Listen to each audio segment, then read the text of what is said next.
What's up, RossonARI? Welcome to the post-match analysis.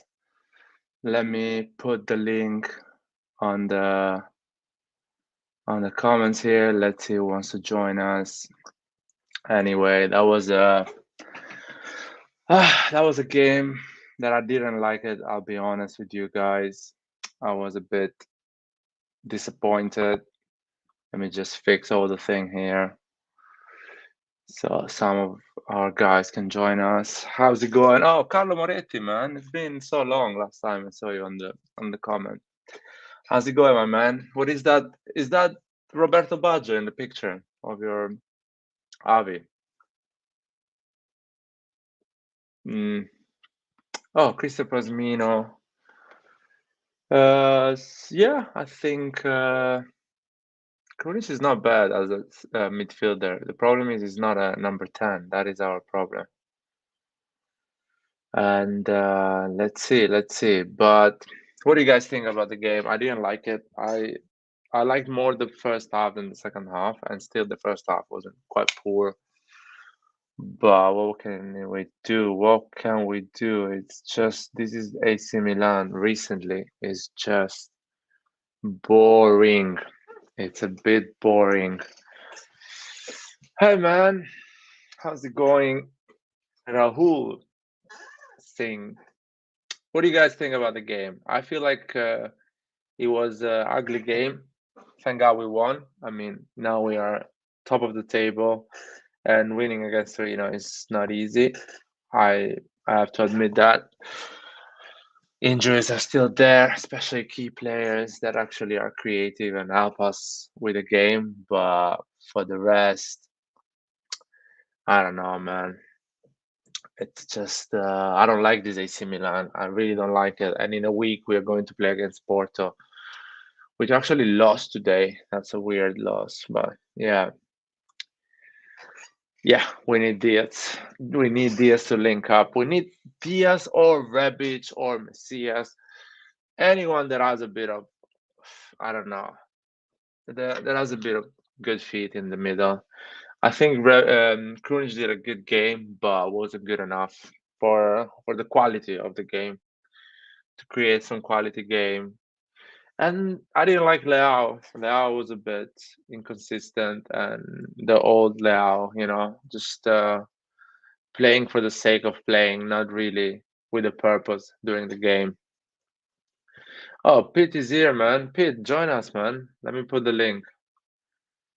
Come in, man. Say your opinion. I want to hear your opinion. It's not going to be a long live anyway. I want to hear the opinion of everyone, so if anyone wants to join, just come in, guys. Everyone is welcome. But yeah, it's the win matters a lot. That's true. I agree with you. And we had 3 games against Verona. The other one was against Bologna, and now Torino. They are all ugly wins. All ugly wins. Like, it's probably the worst 2 weeks of the Pioli era, I would say. I never seen an AC Milan managed by Pioli to play so bad for such a long time. So probably is the lack of quality in the middle, probably. But I don't know. I don't think it's just that. I don't think it's just that. Yeah. Santa Claus, no. Portolo Santa Clara, something like that. Yeah, but I can see on the comment everyone is happy for the game. I said the fact that we got the job done and everything like that. Nathan, man, tell me about the game. What do you think of? What's up, man? A lot of people are saying on the comment that is we got the job done, and that is the most important thing. Yeah. So It was ugly as fuck. It was ugly as fuck. But there isn't a single team in all of football that is going to be able to play perfect every game. So when you get to games like this where it's shitty, you still got to somehow get the result. And if you can get the result, hey, then the beautiful game will come back eventually. But while it's not, you still got to, scrape in a goal here or there. It is what it is. There's not much we can do about it. But, yeah.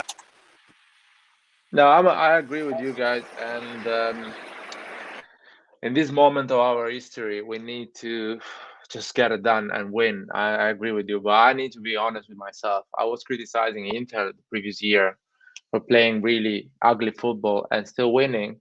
And I was like, okay, they're winning and fine. That is what matters at this moment in Italy, especially in Serie A. But I don't like to win with ugly football. I always want to play well and proper football. So I have to say it. I don't want to. I want to be honest with myself and with the people that follow the channel. I don't like to win like this. I don't enjoy it. I don't feel like proud of being an AC Milan fan, and they need to do something to play better. And the second half was just ugly, and I really believe we have enough quality to play better. I don't know what's going on. Maybe they're tired. Maybe they're uh, the focus is not there, but it's not good enough. For me, it's not good enough. And that's why it was basically like Porto, but with a weaker opposition and with more luck because we had one chance and we score. Thank God Giroud is that type of striker that you give him one chance or two and he's gonna score one. But yeah, where are we gonna start? Let's see a bit of some comment. Um, Everyone is happy about the win. I can see Yo, that what's up? 3 point. What's up, man? I can see that 3 points were everything today, and fair enough. But what do you think, Roy? What do you think about the game? Yeah, definitely. Pioli got it right in the conference. He said that today was going to be a difficult game, like the Verona game, and he was correct. It definitely was difficult. Torino plays really well, actually. I'm really surprised at how well Torino plays as a team. They build really well. The players don't lose the ball. So congratulations to Juric for putting up a really awesome team, I got to say. Um, Now, the thing is that today, the whole game, we played long ball from the goalkeeper the whole game. And that means that it was going to be a 50-50 kind of game because you have to win those long balls. With Magnin, we'll build them from the back, and then we just keep the ball from the back and we bring it up top. But today was all 50-50. So today, we definitely won because we got the goal. We took the chance that we were supposed to take, and that's how we won today.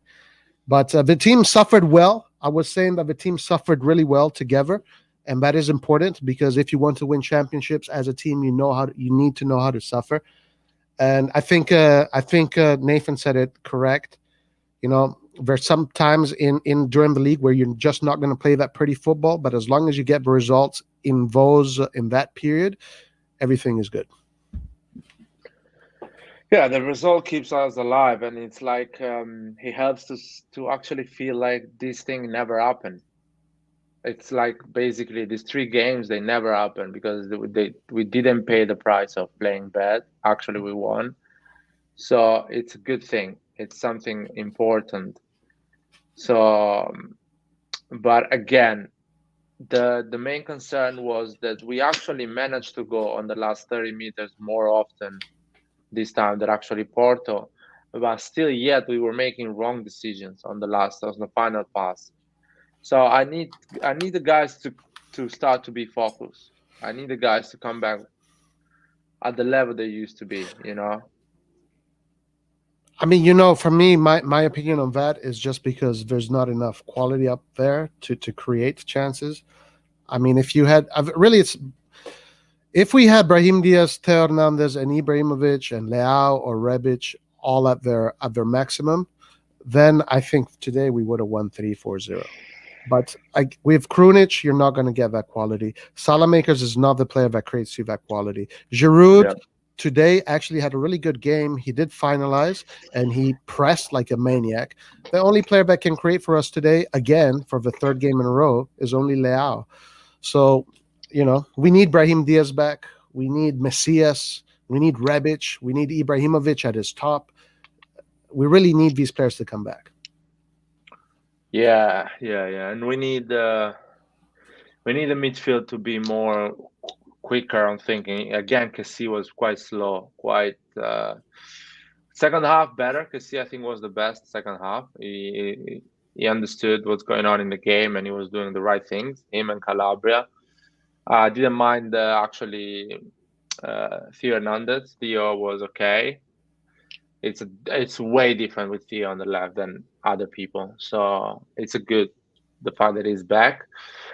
But yeah, the other ones, Tonali fighting a lot. I like that.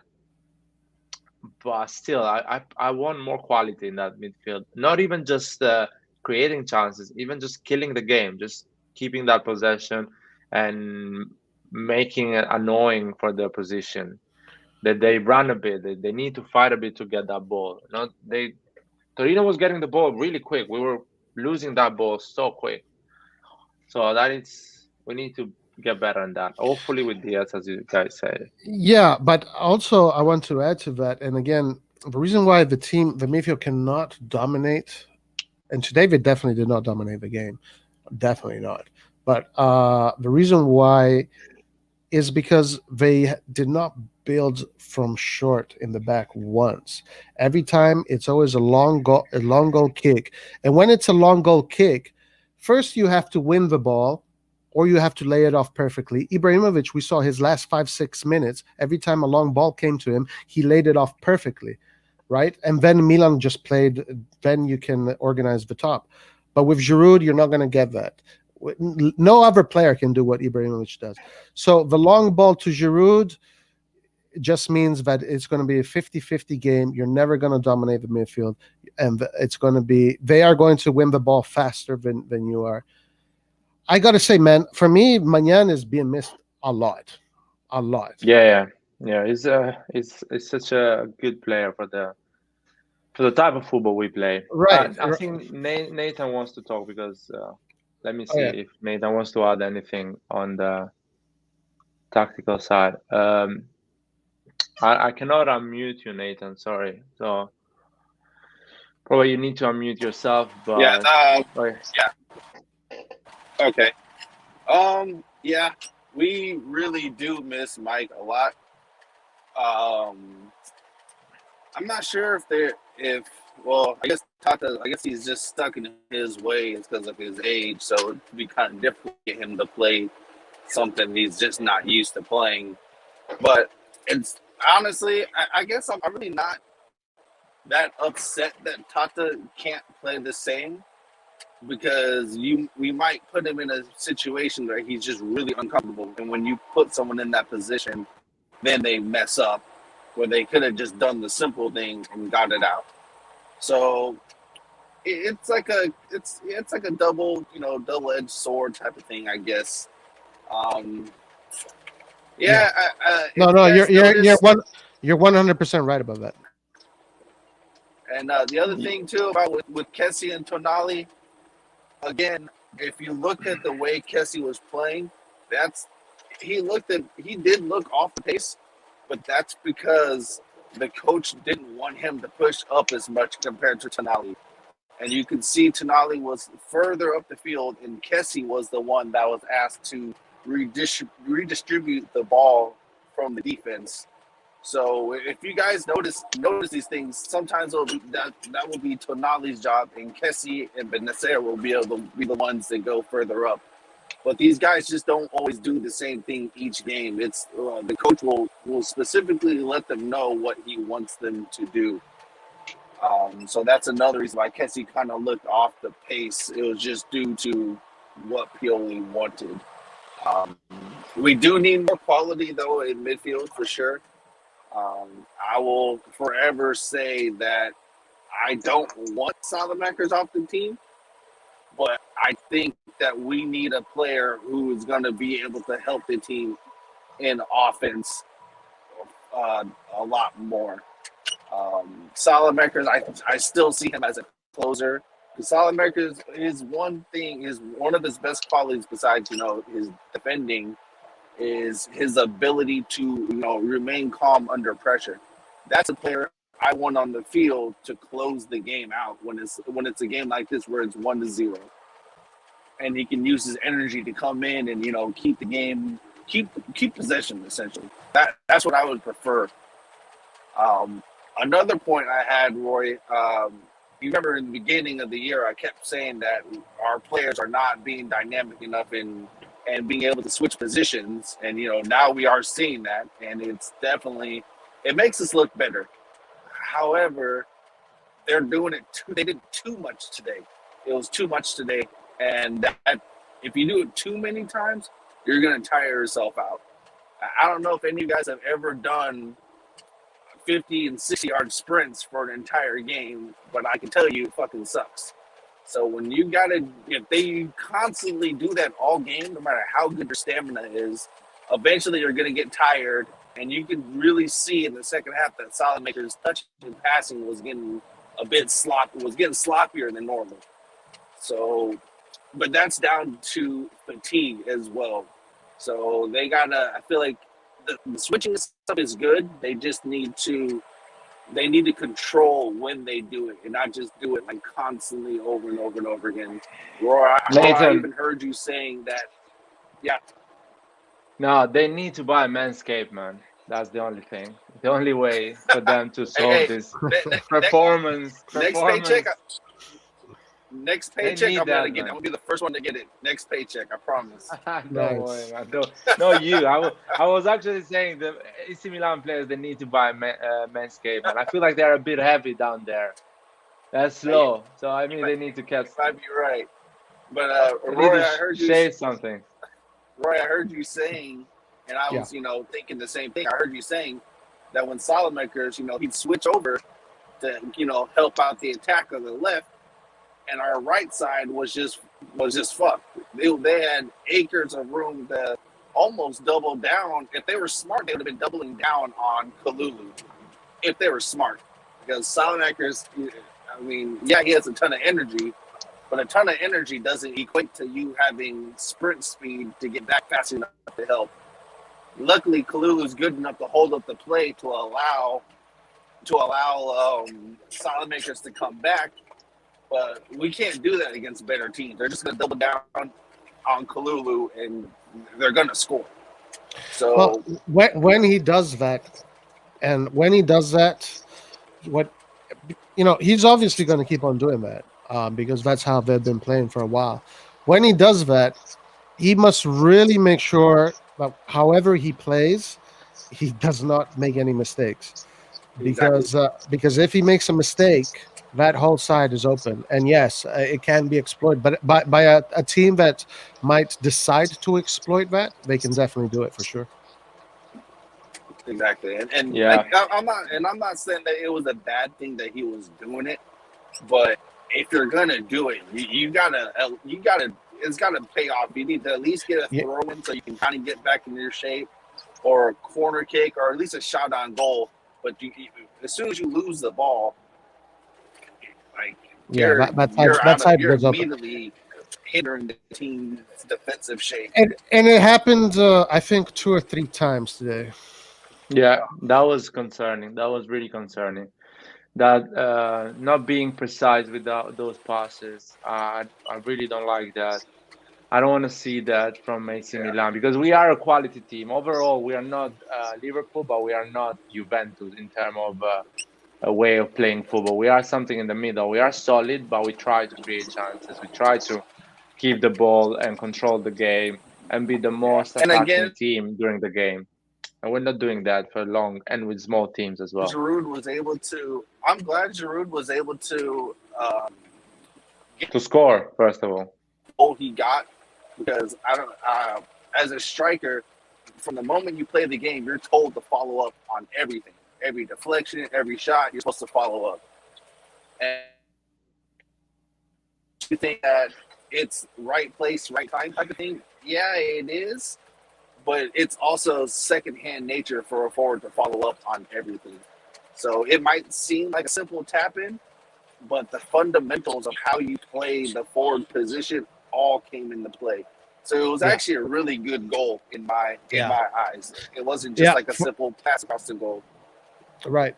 100%. For a number 9, getting himself in that position around that defender into the second post, absolutely brilliant. Brilliant. Yeah, he ran behind 3 defenders and he scored. Yeah. Basically, they completely lost him. They lost from Right. the So rudder. exactly. So as I mean, I we, was we saying, bought Giroud for this reason. We bought Giroud for this reason. These are the goals that we want from him. Those ugly games that you cross, you put the ball, and he's gonna find a way to score. That is Giroud's game, and he's gonna help us a lot. And if he keeps going with this rhythm, he's gonna get the 15 goals without any problem. 15, 16 goals. So Yeah. And also Giroud, I gotta say that not only he got the goal, but his work rate was really good tonight. He was always pressing, he was changing positions, he was doing a lot of work. And that attitude that the striker gives you is so important because it makes everybody else want to work hard. Because the first person you see is your striker working like a maniac, then you're inspired to work even harder for him. So Giroud, great game right. today. Not only that, yeah, but once again, growing up, my dad used to fucking yell my head off if I was standing in one spot for too long. All you got to do is just move from your spot, and you're gonna create chaos. And Giroud was everywhere, so you can't have everyone marking. So you're gonna have to decide. The defense is gonna have to really communicate on who's gonna step up to Giroud whenever he's gonna get the ball. And on that goal, all he did was simply move, and there was no communication by that defense. From 3 players, there was zero communication. And Giroud did what he's supposed to do, follow up and score a goal. Yep. Yeah, great performance, man. Good. That's a positive thing. Ibra also is positive that Ibra is back, and he played a few minutes. It's positive that Rebic is going to be back for Roma. Brahim Diaz is going to be back for Roma. Teo Hernandez is back for Roma. Kessi, we have all the midfielders: Kessi, Tonali, Bakayoko, Benacer, and Krunic. Florenzi is going to Yeah. maybe be back. Pellegrini is back. Maldini is back. Against Roma, we will have almost the whole team. So this is except for Magnan, who's maybe one of the most important parts of the team. But Right. but And that's we will how have most of that's the how I team. was saying we really need to win against Porto because we're gonna have everyone back. I think Giroud is not going to play against Roma. Ibra is gonna start with Roma. I think so too. And Diaz is not going to start against Roma, but he's gonna be on the bench for sure. That is a good thing. And Teo is gonna start against Roma from the Yeah. beginning. So we're gonna have the defense looked really solid. Let's be honest.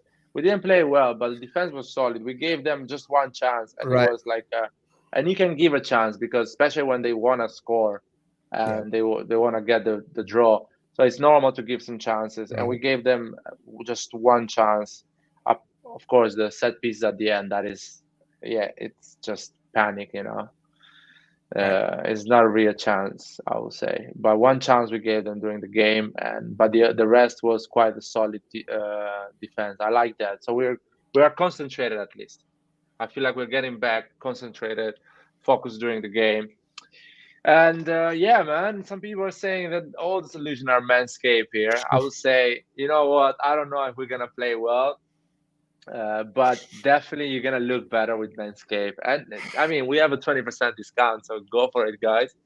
If you're thinking to change your old shitty, I don't know, vibrator you have in the toilet with something way Hey, better. did you get yours? Did you get it? I'm still waiting for it. Oh, you're Actually, still I'm waiting. really Okay. jealous that you guys got one, and I'm Yeah, the only one who it's actually cool. I like needs it. one It's for good. the beard I have. Yeah. It's actually good. And yeah, guys, 20% discount. That is a big offer. It's just for this month. So go for it. Uh, get one or two, or get one for your brother, for your dad, for your, I don't know, for your girlfriend, for your boyfriend, whatever you guys are, you like, just get one. It's a good product and it supported the channel, so that's a good thing. Um, Nathan is gone and he's coming back. Roy, what is something positive you saw in this Today, game? That today. yeah, that yeah, Okay, so positive. I saw that the team suffered like a team, and I remember Gattuso saying, "If you want to be a champion, not only you have to suffer, but you have to love to suffer. You have to love it." And today, the positive thing that I saw is that Milan suffered as a team together. They played together. Sorry, I'm gonna have to mute Nathan. There's a lot of noise. They suffered as a team together, and they got the job done. So that is a very positive aspect about today. uh, it's definitely something different from the previous season. Previous season with a lot of injuries, we crumbled. We lost a lot of points. Yeah, This season, a lot of injuries, a lot of key players missing, and still we are winning. yeah, So definitely that means something on the fact that our second choices are better than the previous year. Now right. we Right. have players that actually can handle Oh, a win. Laird, I have actually. You want to? Okay, positive. A very positive thing is this. Look at this. Today, the team we had on the pitch. But let me tell you what the bench was. The bench was Kier, Gabbia, Yeah. Balotelli, Benacer, Bakayoko, Teo Hernandez, Ibrahimovic, Maldini. That's a fucking great bench for the Serie A. No, that's a good bench. That's a good bench. And when you have Rebic, when you have Diaz back, Oh shit. it's a good team. And Yeah. that was one of the toughest moments. And I feel like Roma is gonna be a difficult game. It's gonna be such a difficult game. I don't even. Do you think we can manage the win? Let me ask Nathan first because All right. Nathan, do you think what we're gonna do with Roma? Are we gonna see a better AC Milan or still we're gonna be quite cagey?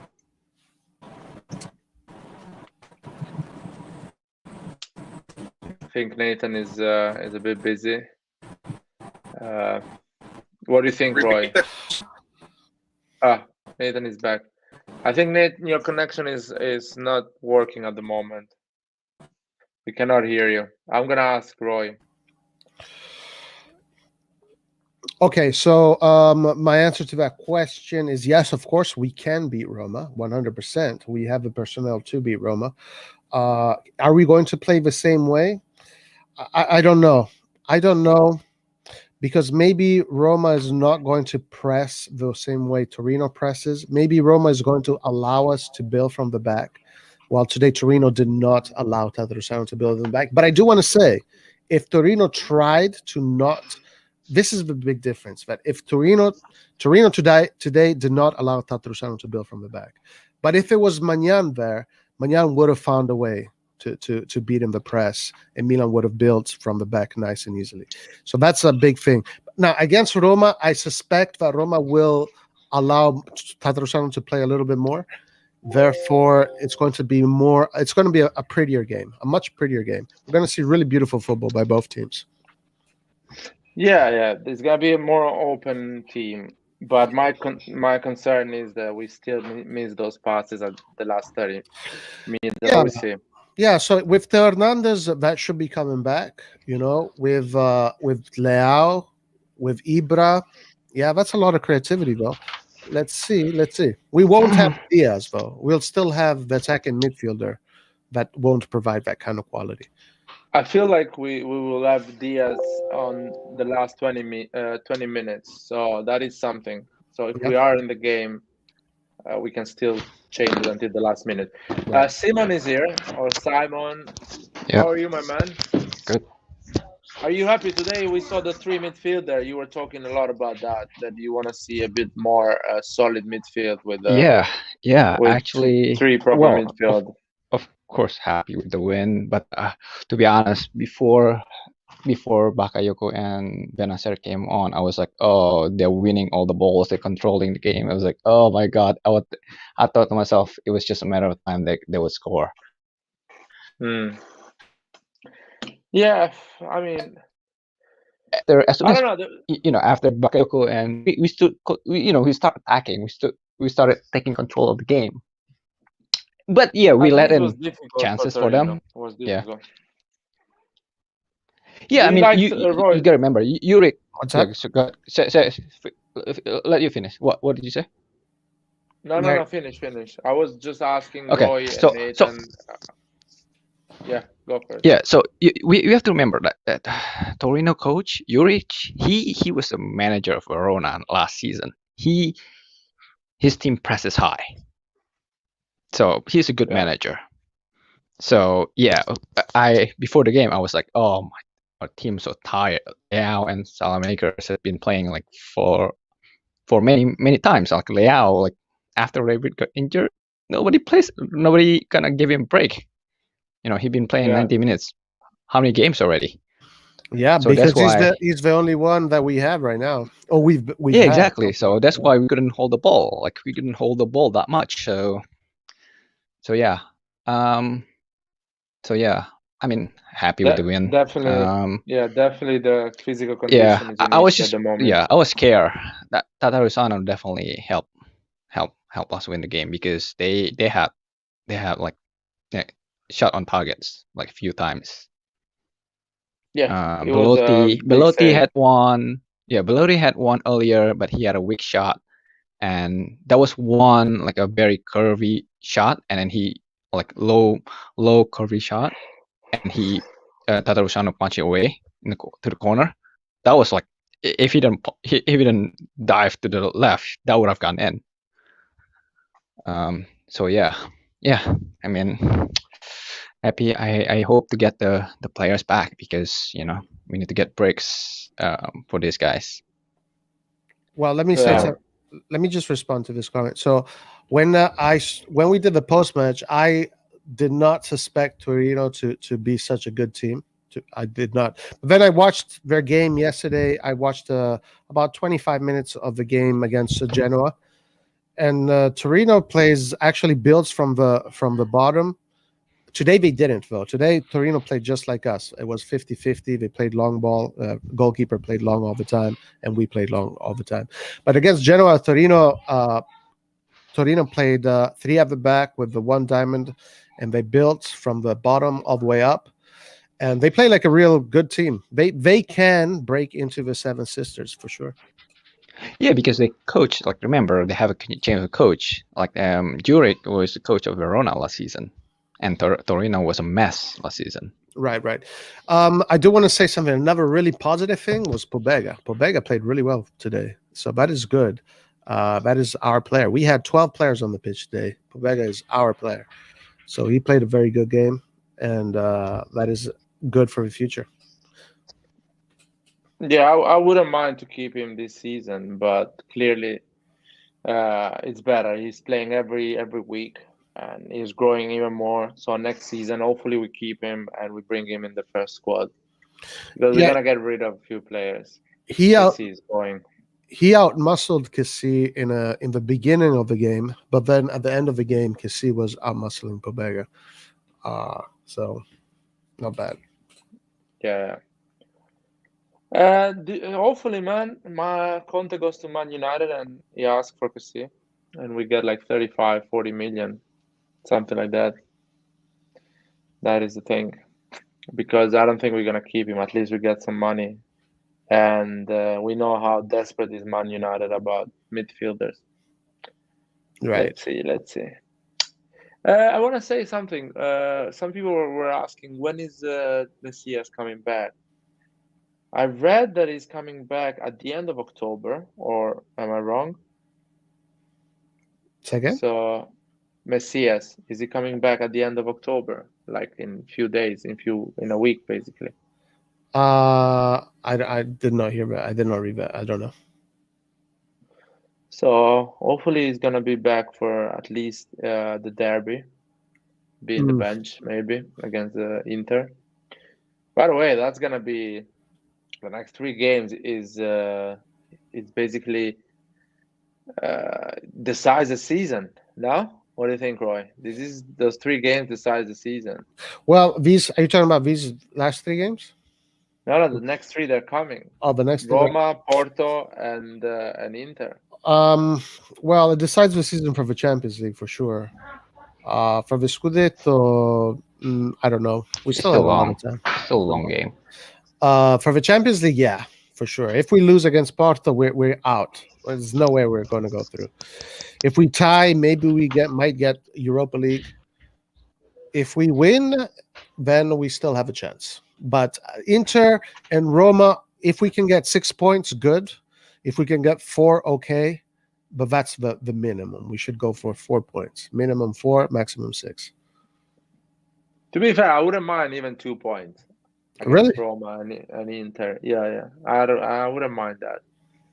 But I want to see football, proper football. I want to see a fight against them. Yeah. And 2 points is not a bad thing because Napoli, I don't think is going to win the next 2 games in Serie A, or 3 games, let's say. Who's Napoli playing? So he's playing against Bologna tomorrow. Bologna's a good team. Bologna's a strong team. Wait, but Napoli has been scrapping by 1-0 all along. So they have a very solid defense though. So Yeah, one thing about Napoli though that has definitely separated themselves from the whole pack is their goal conceded rate. Only 3 goals. They have conceded only 3 goals. The second best team is Milan with 9, and the third best team is also Inter with 9. But Napoli is far ahead of everybody when it comes to that. 3 goals, man, is nothing. 3 goals in the first 9 games. Yeah, incredible. That's impressive. That's pretty impressive. Yeah, they've been they're just another version of Juventus with better squad.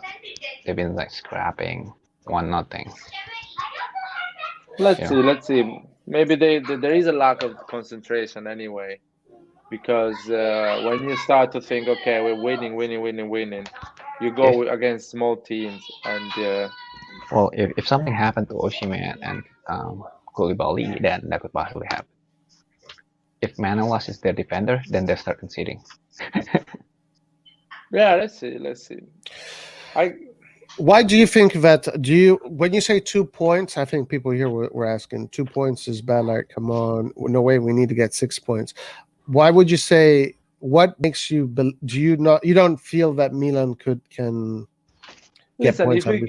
if we get 2 points against Roma and Inter, yeah, that means that they lose 2 points. They lose points too. Yeah, exactly. They stay still. They don't move. And another thing is you keep the distance against them. Yeah. And another thing, I'm pretty sure Napoli on the next 3 games or 4 games, they're gonna lose points as well, because after Roma and Inter, I'm expecting us to start winning again, 3, 4, 5 games in a row. So you lose, maybe you get you go 3 points from Napoli or 2 points from Napoli if you get just 2 points on these 2 games, but you gain those points after in the long run again, and it's really hard, man, to get 4 points against Roma and Inter. The derby, I know it is a different story. Even if Inter is 12th in the table, and in the derby they find always the energy to be a pain in the ass anyway. So the derby is going to be always tough, and important is not to lose the derby. To be fair, you can actually be happy even with 3 points, and you get the first loss. I'll take. You get the first. Yeah, you get the first loss of the season, but it would be really disappointing to lose against Inter. Well, I mean, it could be even Roma too. Honestly, I mean, Roma is coached by Mourinho. It's at the Olimpico, so it's yeah. It is. I think. Let me confirm whether or not it's at the Olimpico. Is it? At the it's Roma Milan. Yeah, so Roma Milan at the Olimpico. That's a difficult game, guys. Roma only has 13 players. Just kidding. Mourinho does his homework very well. So he's going to try and do his best against Milan. But the thing that this Milan has this year is that even just by the post-match interviews after the games and what the players themselves are saying, is that they really believe they can win the Scudetto this year. The players really believe it.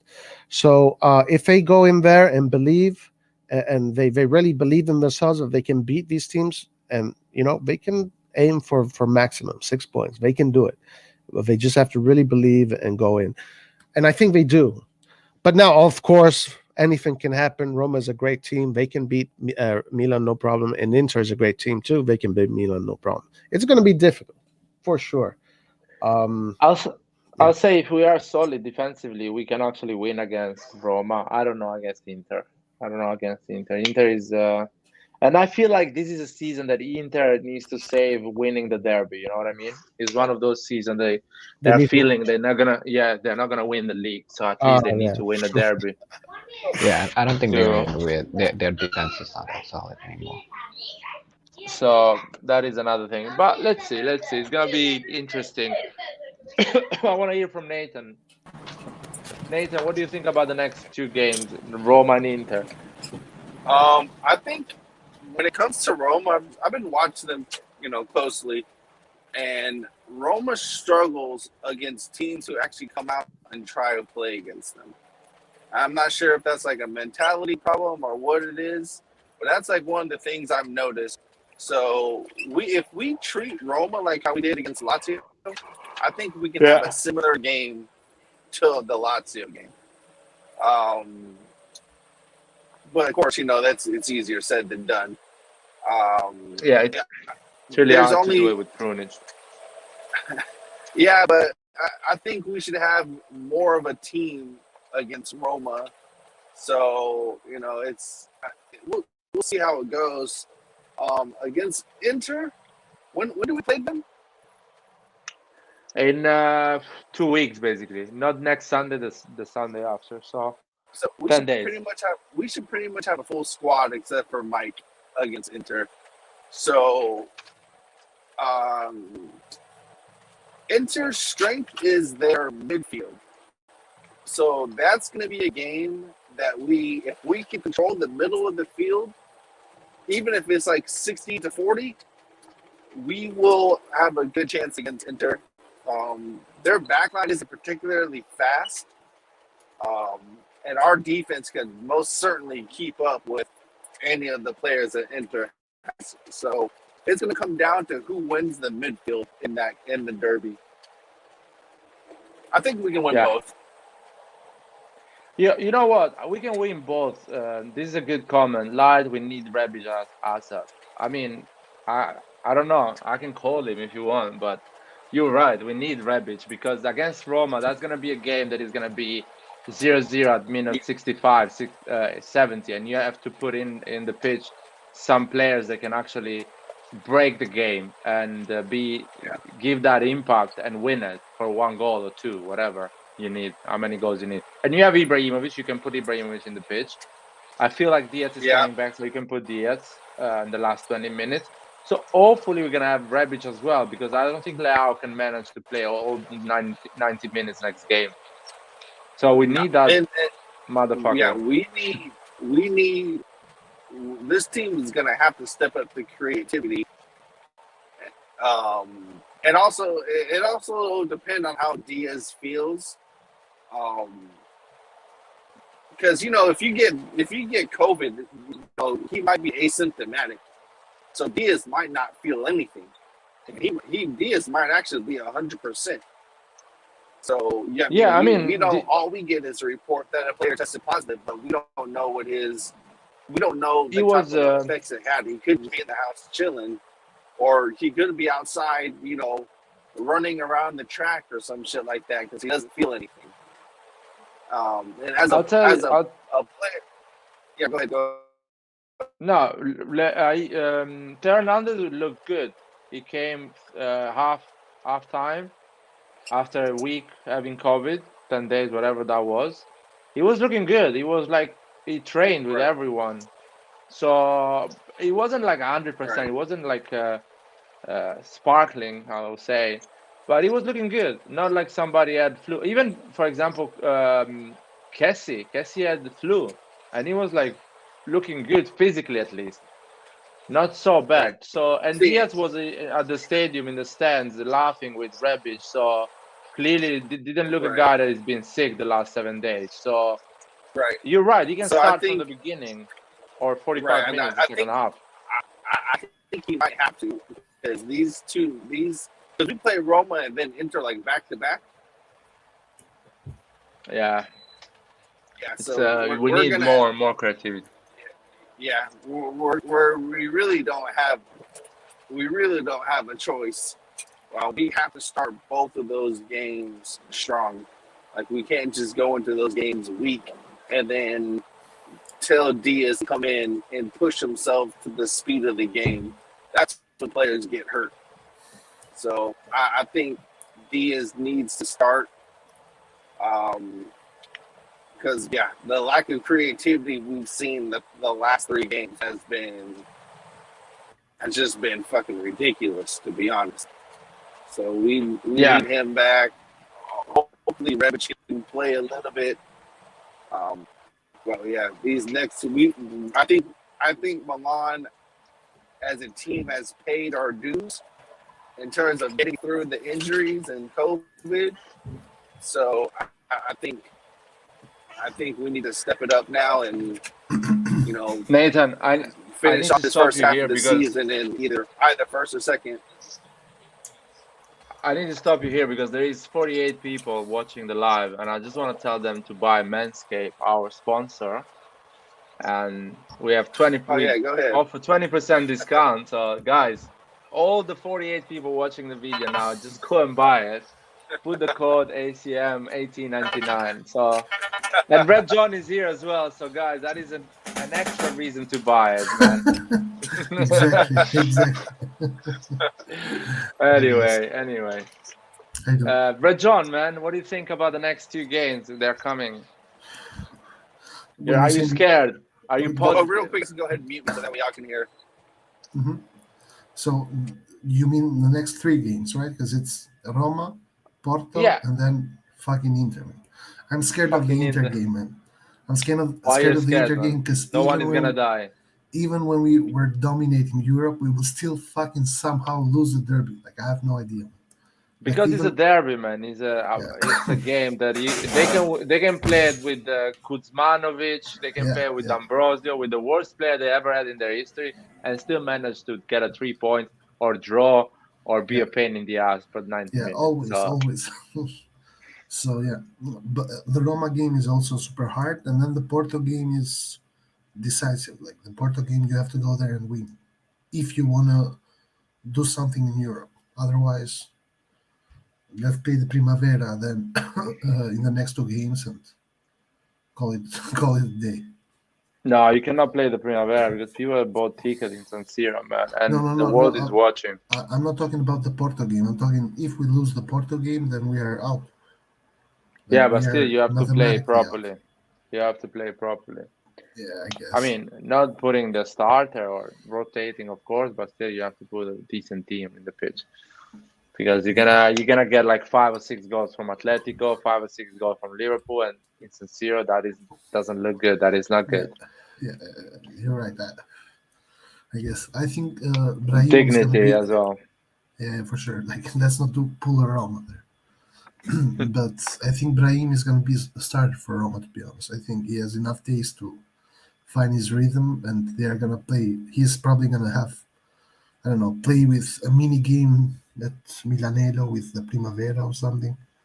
I think we cannot afford putting Brahim on the bench even when he is not fully fit, because we have no substitute for Brahim, and we were able to somehow scrap a win in the past 3 games, which I'm concerned about, to be honest, because I think we were lucky that in this shit form we encountered these teams that we could still somehow Yeah. manage to get the 3 points. But if today we played against Inter or against Roma, we would have lost. I don't know if you agree, but I think we would have lost because we don't have the rhythm anymore. So we have how many days? 4 days to find the rhythm and put Brahim as a starter and I don't know about Brahim as a starter. play our cards. I think this is the next game. Brahim is gonna play 45 minutes, the second half. especially a guy that is not match fit. He can these type of players, they can perform better on the second half, but the opposition is a bit tired, and they've been running for 1 hour, and you put Brahim and he's fresh, he can actually do something, Sure, and it but doesn't. he's 22 years old. Like he won't have a lot of difficulties finding his rhythm of the game in the next 4 days. In my opinion, maybe I'm wrong. Maybe we won't start Brahim, but I don't know. I have an internal conviction that we will start Brahim. But let's see. Let's see. I hope we start Brahim against Porto for sure. Like I hope he's fit and fresh to play the whole game against Porto. Him, Leao, and Selemaker. So And Rebic. Like I think yeah, versus Roma, at some point we will have to put Rebic because I don't know if you have noticed Roma and especially a Mourinho team. They don't play like a Mourinho team. They play on the attack. They don't park the bus like Mourinho teams usually do. We So need big game player, Rebic.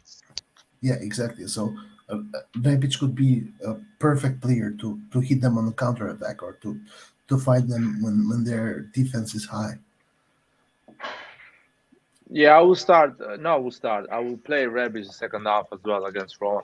But let's see. Against Porto, my ideal formation against Porto would be at forward. I would say Giroud, Diaz, Selemaker, and Leao. And midfield, Benacer and Kessie. Calabria, Kier, Tomori, and left I would put Teo. That is my ideal formation for Porto I in would San Siro. I would give the same formation but change Rebic with Giroud. I don't know. I think Giroud is good with Diaz. They work well together because Diaz supports him a lot on the link up. Diaz runs around Giroud, so Giroud always has somebody to give the ball and create chances. It would be like a kind of a game against Lazio, or that Yes, game but we won against 4-2 or Lazio 4-1. we had Rebic. Yeah, no, I understand. And Rebic as well is pretty good on the link up, but it's less as of a striker. So probably the high defense. The Roma defense is really bad. There is a reason why they got 6 goals in Conference League. There is a reason why they are not solid. They get Well, goals from yes, other teams as well. because they were not playing the starters. Still, even if you don't play starts, the mentality is there. You don't get 6 goals. Maybe you get 2, you lose 2-0, or you lose 3-1. But six is completely. Yeah, but then they kept a clean sheet against Napoli. So Because that's we call it dignity. You have to. They were trying to give the shirts to the supporters, and supporters were like, "I don't want your shirt. Get out of here." So, hey man, big size is here. Come in, man. Do you want to join us for the analysis? But yeah, Roma, I think it's not difficult to win. It's just the derby is a pain in the ass. A good thing is about the derby, guys, is that Inter has to win in Champions League, like badly, because Inter actually has a chance to go through. You know what I mean? yeah, and they are playing against Shakhtar, right? No, they're playing against Sheriff in San Siro, if I'm not wrong, or Okay. over there. Yeah. Or they're going away. No, they're going away. I think they're going away. So it's gonna be really tough for them. They need to travel, come back, and I guess they are going to play Wednesday, and we're going to play Tuesday. Or am I wrong? Or us Wednesday? But anyway, they need to travel. They need to go far away and come back, which is annoying. It's always annoying. So that is the good thing. Hopefully, and we're gonna have the full squad to rotate some players, and let's see. I don't And know, man. Theo Hernandez and Diaz are fresh. They didn't play for 10 days, so they're fresh. They can actually play 3 games in a row. Well, for sure. But Leao has been playing 7 games in a row, so I guess they will manage 3. Yeah, but Leao today, man, was completely. He was so tired. You can see him. He Like, didn't. I didn't like him today, to be honest. yeah, And I don't blame him. I think he was tired. I think I don't know if you remember, he had a counter attack. He was running, and then at some point he just stopped and passed the ball behind. He was Exactly. dead. Instead of giving it to Theo, he gave it, I don't know, to fucking Tomori on the other side of the pitch. Yeah, I don't know, man. It's gonna be a tough 10 days. If we manage to win all of them, I mean, I would say the hardest part of the first half of the season is gone, I would say. Man, Thick Size is here. What's up, man? Hi, I just got back from the club to watching the match with the guys. So Yeah, what the guys were saying, man. everybody was in a good mood. It was a difficult game. We did not play our best again, but we cannot expect to play well every game. To win the championship, you have to collect points, and that's what we're doing right now. So I don't see any reason for complaint. Yeah, I agree with you. I totally agree with you. So, but I want to see better football, man. Now that Diaz and all the players are coming back, I want to see a bit of better football. I want this to be an isolated situation. The fact that we were tired, that we had a lot of injuries, we couldn't train properly in the last month because we had always 10 or 9 injuries, whatever. So I hope it was that. Yeah. I thought the international break came at a very bad time for us because that performance against Atalanta, I thought, was sensational. Yeah. Not just from a football, True. from a tactical point, the way the team moved and blended and changed positions and adopted different strategies throughout the game. I thought that was wonderful, and we haven't got back to that yet. But I'm sure it will come. You cannot play great every game, and we're going through. Considering how many injuries we're having, we're doing wonderful, absolutely wonderful. It's like we have the next man up philosophy. State of mind. A player goes down, another player comes in and wants to do. Everybody wants to do well right now. Not everybody's capable of doing well, but everybody wants to do well. Yeah, they're trying.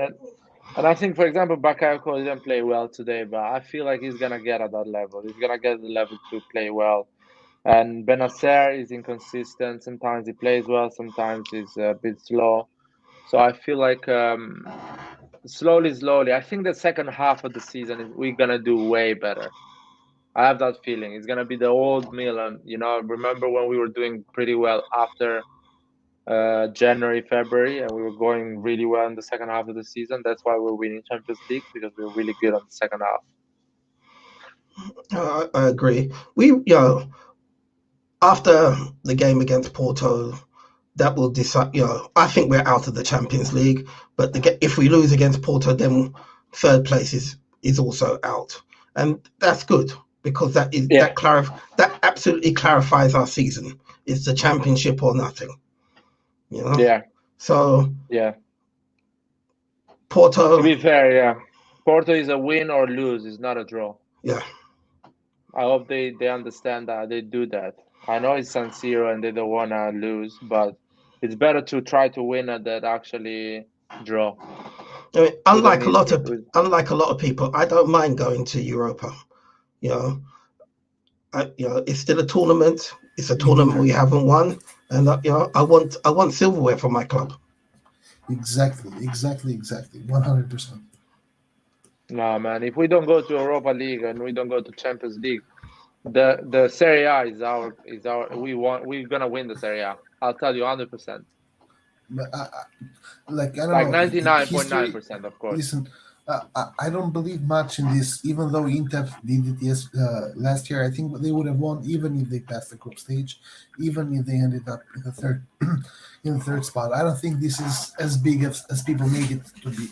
I know that you have to play one more game every week, or almost every week, every other week actually.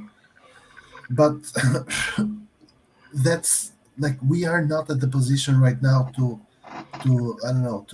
say I don't want to partake in this competition. Man, every competition is a chance to win silverware. we have 10 years. We have won one Supercoppa, and that's about it. No, I'm No, not. man. No. We want to win. I want to win the Serie A, and having to prepare the game an entire week to rest, to prepare physically, to recover, and go and win every 19 games you're gonna play. That is massive, man. That is an advantage. That is a massive advantage considering that Napoli is going to play on Thursday, Inter is going to play on Wednesday, and Inter, Juventus are going to play Wednesday, Tuesday. That is an advantage that is gonna make the difference in the second half of the season. So I would prefer not to play the Europa League. So let's be honest, and win the league. You win the league, you go same Scudetti like Inter, Yeah, and you are top four. You win both. And You you win go both. you go first spot. You go first spot in Champions League next season. And You that do is something we need. We need that Listen. more than winning Europa League. No, but winning Europa League gives you the first spot in the Champions League. But it's such a game, man. Do you remember the amount of injury we got during the Europa League the previous year? Come on, Yes. guys. We are getting injuries because we are playing every 3 days. No, we are getting injuries. We are playing the same as everyone else right now. Why are we getting injuries? Because we Okay. press high. We do a lot of We press. we run a lot. We don't play waiting the opposition and going on a counter attack. We don't play like Inter with three defender and 5 midfielders and 2 strikers. We play a 4-2-3-1. So we have 4 attacking players that actually press high. So we get tired. No, but this I feel like the Europa League is a useless competition in I- this moment of our history. I disagree, and I also disagree with the fact that if you go far in Europa League or whatever, you somehow don't get to win the Scudetto. No, you can do both, and we have to do both. Hey, guys. But we wait. saw it last year. That was we've got really penalized by that. No, Can we go back to the game? Like, I I just think have one it's- question. I Yeah. just have one question. Kalulu, man. That in this game, of course, he played out of positions. He played left back, but the thing is, I think he got beaten up like multiple times by was that Sango? Like in terms of Yeah. speed, he also got beaten. Like he got beaten in terms of speed as well. Yeah, but he was playing out of position, and he was versus a really, really good wing back. Yeah, and clearly was really worried about it. So he was kind of Yeah, I was not worried about him. relaxed. Not Yeah, and that's he got why a yellow we card for that. he got a yellow card. It just wasn't his day.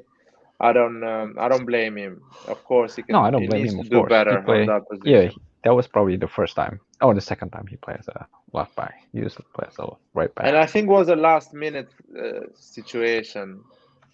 I think Pioli was really confident on recovering Balo Toure, and he didn't manage to do that. So And One thing that was good. also, by the way, what's up, Red John? What's up, Tick Size? How you guys doing? Hi. Also want to say that Singo is a fucking huge human being. Like, he's not the easiest person to get out of the way. yeah, Yeah. And I think one good thing about Pioli, like he subbed out Romagnoli and Kalulu at halftime after getting yellow card. I think that was good. I was kind Yeah, of afraid that was a getting good red choice. card. That was a good choice from. I was kind of like, from shit, Pioli. we have a red card incoming very soon. And that was the beauty about tonight. That's one of the most beautiful things about tonight. That bench, the bench there was really awesome. That we could put in Kjaer, we could put Theo Hernandez, we could put Bakayoko, Benacer, Ibrahimovic. I mean, imagine coming from the bench. You're putting Kjaer, Theo Hernandez, Benacer, Bakayoko, Ibrahimovic. That was beautiful to watch. yeah, that was reassuring. He had some choices to keep the game on the 1-0. That is important. Roy, what do you think about the Europa League? I mean, I heard you don't want to play at the Europa League. No, honestly, your argument this year, I think I agree with it because the Europa League, even though it is a tournament, but it's a tournament that when you get kicked out of it, everybody's like, whatever, who cares? But when you do get kicked out of the Champions League, it definitely has its weight. Now, the thing about the Europa League is that if we're going to play it, Milan is going to play to win it, and that's what we're going to do. But I do understand what Laird is saying is that the Europa League could like get us more players injured for a competition that we might not even go all the way, and that might hurt the Scudetto. So I do hear that argument. This year we have to win the Scudetto, so I hear the argument. We have 28 points, man. To win a Scudetto, you need 86, 90 points. So we are almost 1/3 of the way to win it. It's a big chunk, man, if you think it. It's not peanuts, it's important. And we can gain easy another 21 points and make it like almost 49 points the first half of the season. Yeah, it's impressive. It's a lot of points. And if you manage to get another, I don't know, I would say 45 points, you win the league, fucking say. Yeah. But we'll see. Honestly, at this point, I hope that Milan wins against Porto, and then they win all 3 games in the Champions League, and they do go through. I actually hope that happens. But my objective, at least what I would like to see the team do this year, is see them win the Scudetto. Yeah, that is important. And I hope they win against Porto because they deserve it anyway. As a group of players, as a professional, they deserve a win in Champions League because they worked hard anyway. Yes, they worked hard for that Champions League. So true. And they are not a team for 0 point in Champions League. No. It's literally an anomaly that the way this happened, especially with Atletico Madrid game. But we showed who we were in those first 30 minutes of the Atletico Madrid game, and with the team back, let's see, man. I think we can get it. I don't think Porto is a great team, to be honest with you. I didn't see anything special from Porto, and we weren't special at all that day either. But when our team is full form, we are a special team. So let's see. Who says let's do some prediction about the Porto game, and let's close this live with the last news I'm gonna tell everyone. Roy, what do you think we're gonna do against Porto? What is your prediction? The next game against Roma. Let's do Roma and Porto. You want to do that? Yeah. Okay. Roma and Porto. Yeah. Against Roma, I think it's going to be an open game. It's going to be a beautiful game of football. It's going to be a beautiful spot for the Serie A in Europe. People are going to watch that game. Are going to have a lot of fun. I don't know what's going to happen. I hope Milan wins. Against Porto, we are going to win. It's 100% we're going to win, I think. Yeah. I agree. I agree with Roy. Funny enough. I agree with Roy in the sense that the Porto game, in my mind, we have won it already. Like, we will go there and we have to show balls because this is make it or break it. It's not like a game you can just mess around. You have to go there and win it.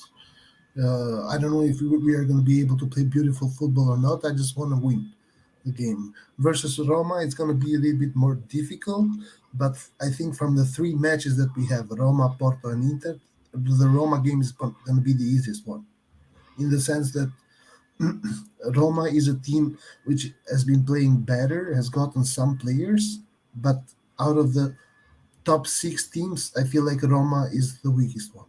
Compared to Inter, Juventus, Atalanta, Napoli, and Lazio, I feel like Roma is the weakest. Even though Lazio has been pretty shaky lately. Yeah, Lazio is it's not the Lazio used to be, in my opinion. It's less dangerous. Lazio is like a bipolar team. Goes to Milano and wins, and then plays versus Roma, destroys them, then goes to Verona, gets destroyed. Goes to Bologna and gets destroyed. Like, it's a bipolar team. Yeah, Roma as well is a really bipolar team. Nathan, what do you think is going to happen in the next 2 games? Give me a prediction. Can you hear me? Yes. Yeah. Okay. Well, first, real quick, I'd like to say if we make it to Europa League, I won't mind, but the team selection should only be our Primavera, and then our rotation players. It shouldn't be any of the starting 11. And then after that, I think we can beat Porto. Well, we have to beat Porto, but we really need to beat Roma and Inter Milan for sure. Like, it needs to happen. Fuck Inter Milan. Beat them and then kick them out of the fucking stadium with our owners buying the stadium. That's what needs to happen. Oh, by the way, guys, sorry, I just want to say something. The stadium. So basically, sorry, I'm gonna have to mute Nathan. So the stadium, the Comune di Milano has accepted the necessity for Milan and Inter to have a new stadium. They have said those words. This is the first time they say those words, that they understand the necessity. Those are the key words that they used. Capiamo l'esigenza dei due club, so they understand the necessity. So this means that it is possible that a new stadium is going to come later, earlier than later, sooner than later. I think right now they are negotiating because the city of Milano wants them to make the buildings around the stadium smaller and put more green around the stadium. So these are it's bureaucracy in Italy, so it's gonna go on for a while. Even though Sala, the mayor, spoke even during the campaign that he will allow the stadium to be built. So I don't know. It's Italy, so the stadium might start next year or in 10 years. We just don't know. Yeah, I feel like that is a good news Roy is saying, but the moment they start to work on it, that is the moment I believe the stadium is coming. Exactly. When they go with the truck and everything. No, guys, I totally know why you guys are saying the things you're saying. I mean, honestly, I agree. Like, until it really starts, I'll believe it. Because in Italy, bureaucracy has a. Just take a look at Comiso. Poor Comiso came to Italy thinking he will build a new stadium. Poor guy has been fighting with the city of Florence for 4 years now. He can still not do anything. Yeah, it's so crazy that these cities have so much power over the territory. It's just crazy. Six Sides, man, what do you think? Give me a prediction of the next 2 games or 3 games, whatever prediction you want to give. I feel the Roma game is the much more difficult game. I don't think it's going to be the open game of football that Roy thinks it is. I think it's going to be a very tight game. I think Roma will put men behind the ball and try and break us down and play on the break. So that is the one that but I think especially if we get Diaz back, I'm confident that we can eke out maybe a 2-1 win or something like that.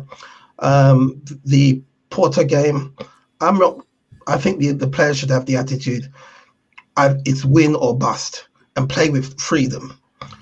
You know, if we go out there, play our natural game, attack them, I don't think Porto are anything special at all, and I can see us winning, and that will give us we regardless of whether we go out or not, we need to have a win. It will be a disgrace and a shame for AC Milan to have 0 points in this competition. Our performances has not deserved us to have 0 points so far. So, I mean, I'm very confident that we'll beat Porto, but Roma will be the difficult game. Yeah, it's gonna be for me. We're gonna win against Roma 1 or 2-0. I think if Roma doesn't find the goal against us, they're gonna crumble. They're gonna make mistakes, and that's gonna be that lack of concentration of the Roma players. We're gonna get that chances or few chances and score. Especially because this time we're coming with players from the bench that have a lot of quality that can change the game. Because I really believe Diaz and Ibrahimovic, they're gonna come in. Even Rebic as well is a player that can come in. So it's gonna be a tough first half. We're not gonna let them score or create chances, and slowly they're gonna give up and give us those chances to win the game. Against Porto, I think we are going to win that game for the simple reason that it's really humiliating. It never happened in our history to have 0 points in the first 3 games in Champions League.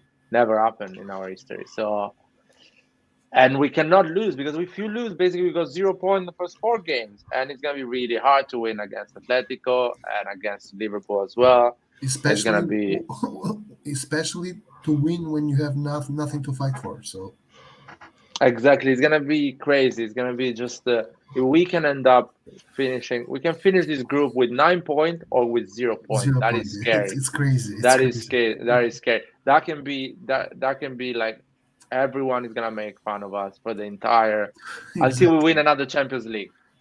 Yep. I'll do an example. So it's important to win against Porto, and that's it. And after deal with Atletico, which is another game, but we need to win that one. It's more important for me than Roma. I'll be honest with you. Again, we can recover if we miss points in Serie A, we can always come back. We can always beat Napoli and go back to the lead.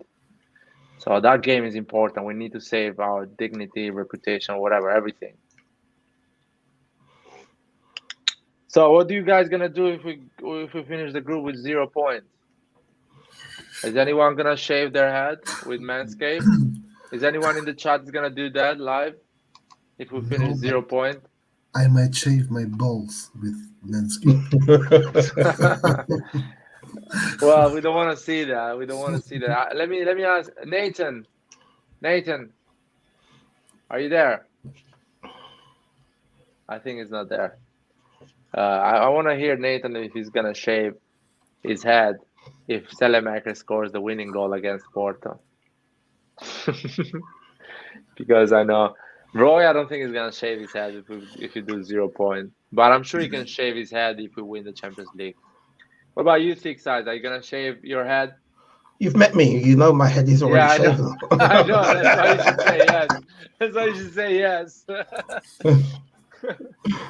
But yeah, that's let's see. Last news before we close the live. Gordon Singer is on the board of AC Milan now. I heard this news watching the game at BT Sport. So that means that something is happening, or there is a lot of reason why it's coming. Probably one of them can be the fact that Gazidis has cancer, so he cannot make long-term decisions. So he needs Gordon Singer needs to be in the board and make those decisions in terms of stadium and bureaucracy and sign stuff. Can be a reason the fact that probably AC Milan is thinking to invest big, so he needs to be there and check what's going on and see all the numbers. And probably maybe we're going to invest a lot of money in the summer. Let's see. I doubt But that. it's an interesting news. Did you hear this news? Thick Sides as well. Yes, I heard it. I don't know what it means, but maybe I'm taking it as a positive view that they're taking a greater scrutiny of their investment, and I hope it works out. I really don't know what it means at all. I really don't think it's going to affect the footballing side that much. No, the football no, but it's going to affect a lot the money that you're going to put in AC Milan. I think they're going to put more money now. They're going to invest next summer more. I would, they've had Milan now for nearly 2 seasons now. 2.5, I think. Yeah, 2.5 seasons. So, and we hear very little of them, or if nothing at all. It would be very good to hear their intentions for the club. Yeah. He's moving to Milan. He usually lives in London, and now he's on the board of the team, so he's gonna be more often in Milan. And he was at an event for Fondazione Milan a few weeks ago. He even did the joke about the referee. I don't know if you guys saw the video. Yeah.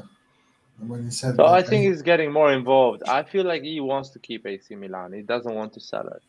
That is my personal opinion. Well, that's a nightmare. Why? He's a rich person, man. He's extremely rich.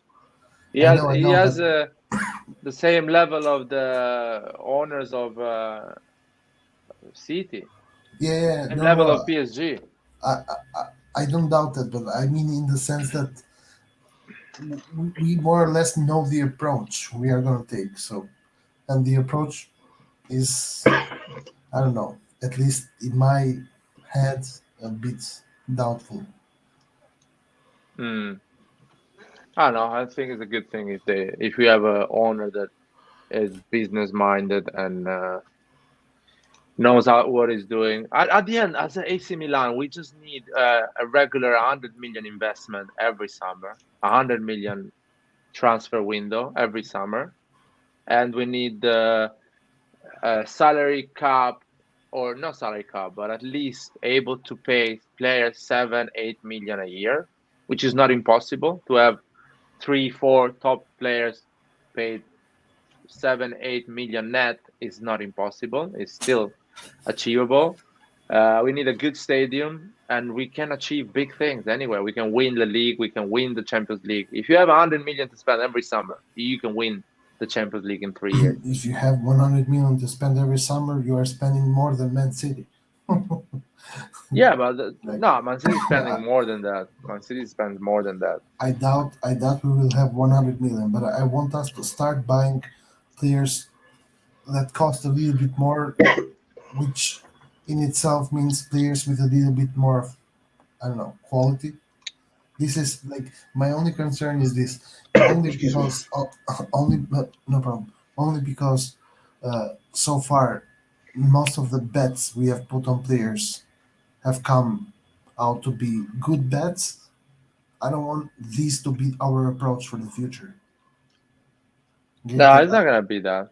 I It's not want gonna us be that type of approach. to finally buy a good winger. Like there is a reason why Salamakers, even though he is young and he might become the best ever, but costs less than 10 million, and why I don't know Ziyech or Bernardo Silva, whatever, costs 40, 50 million, because these guys are proven to be really good players. So I want us to go to the stage when we start buying some players, one player, one, two maximum players that are proven. So you go to the next level. This is at least my idea. But my problem is that buying players is not a problem because it's not a cost. It's not a problem in terms of cost for AC Milan. The problem for AC Milan is to give these players high wages. Until at the moment, we cannot afford that because we are not making 300 and 400 million business around the club. AC Yes, Milan makes 200 million, so you cannot afford to pay a lot yes, of the players. but listen, we have no excuse for this. Inter makes almost twice as much as us. We have no excuse. Why do we make so little?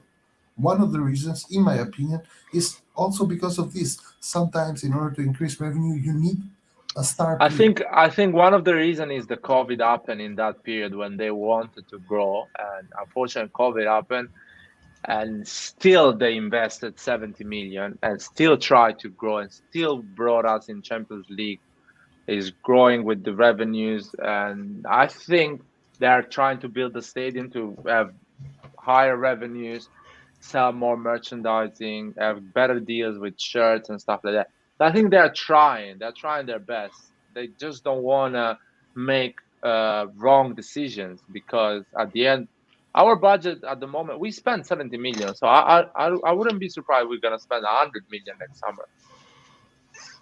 That's the thing. But 100 million is nothing if you cannot buy Haaland or a proven player that wants 30 million a year salary. So you No, always but need to bet we for have, someone. of course, I'm not saying at that level. We are not that club anymore. Like to get the best, the absolute best. No, no. I want us to get the the players which big teams don't need anymore, but they are still big players. Okay? Like someone like Sterling, I think Sterling can be a Sterling. great choice. Sterling or but Sterling is a right wing, is a left winger. Like we are super He can stacked. play as a right wing. He can play as a right wing. He can. I doubt it. I doubt it. He can play even as a number 10 in Serie A. He has that. He's gonna play different like Brahim Diaz, but he can play as a number 10 as well in the middle. What do you think, Tick size about Sterling? Because he's not playing at all. I would love to have a player like Sterling, but I just can't see him. You know, I just I'm can't talking see. about on loan this January, because he's not playing at all and he wants to leave.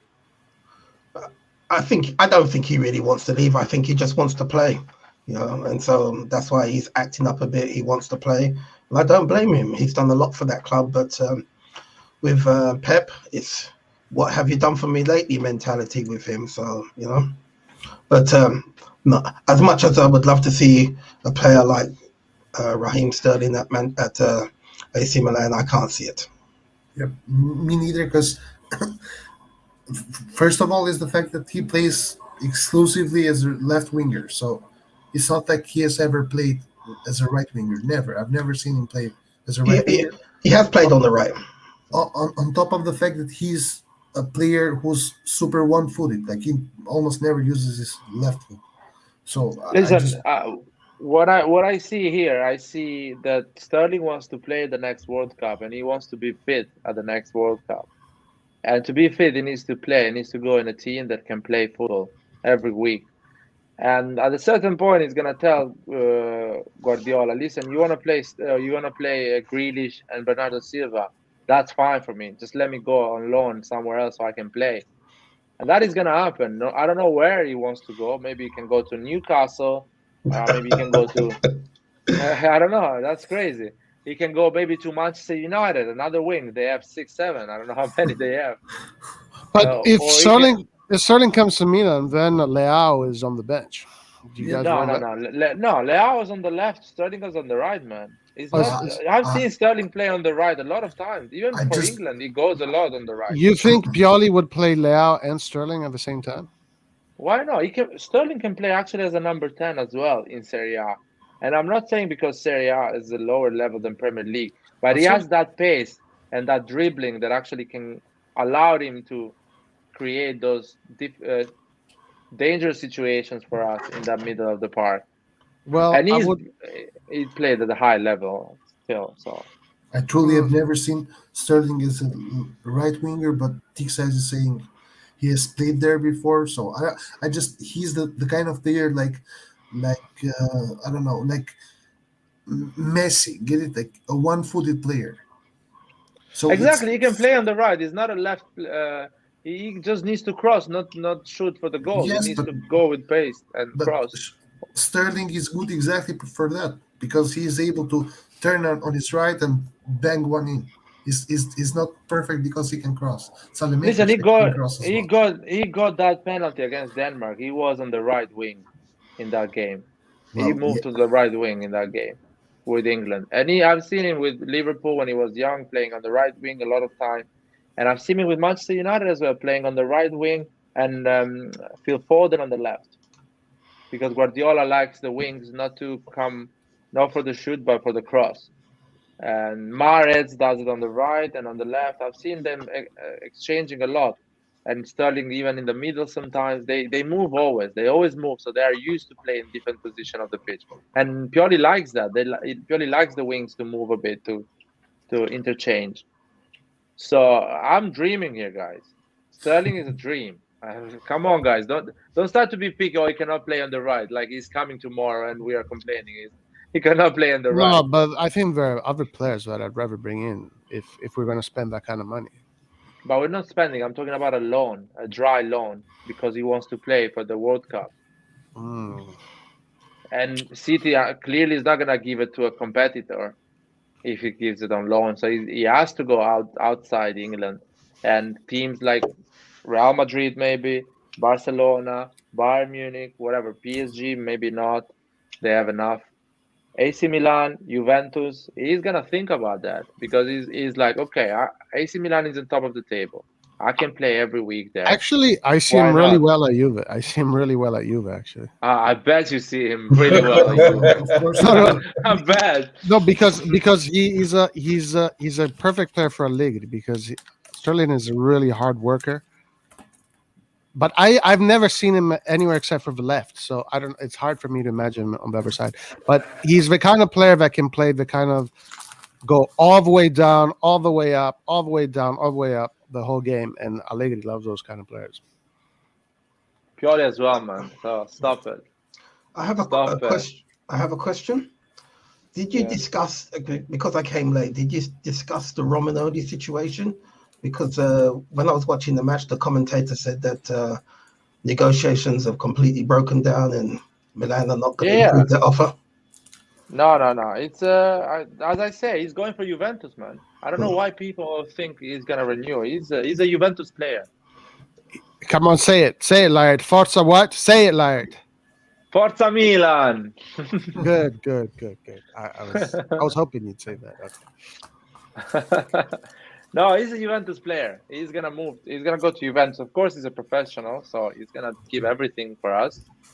And thank God we are not fighting the Serie A against Juventus. Thank God as well, because that would be really tricky for me to let Romagnoli play. It's not over yet. It's not over yet. Juventus with this 1-0 mentality can come back. So you never know. Well, they need to. We need to lose for them to come back, and at the moment we didn't lose. We won. True. So, We are 10 points ahead. No, 9 points ahead or 10. I can't even remember now because 13. No. Tonight is 13. yeah, but after they win tomorrow, because they are playing versus their Juventus B team. Oh, so it's like that Thursday friendly they have in the weekend. Exactly. Week. It's versus Sassuolo. You know, they send them Yeah. players. Sassuolo sells They them buy players. They buy players. Are you gonna give me money? Sassuolo says, sure, mate. To be fair, they Juventus own some money to Sassuolo, so maybe they let it win Sassuolo this time I doubt it. because they own money. Guys, why are you so paranoid about Juve? It's a derangement syndrome, guys. It's not paranoid, man. It's a Juventus B against Juventus A. It's a well-known thing, man. Yeah. You don't know, Roy. Listen. Hey, that even Roy's favorite player have been to Juventus to Sassuolo, 35 times. Berardi, the GOAT. Yes, he is a GOAT, 100%, and I hope Milan buys him. Oh God. He's a goat, but Juventus never gonna allow Milan to buy him. Yeah, exactly. He's gonna be rotten at Sassuolo for an entire career, but never play for AC Milan. That's what Juventus decided, man. Laird, I also have one question for you.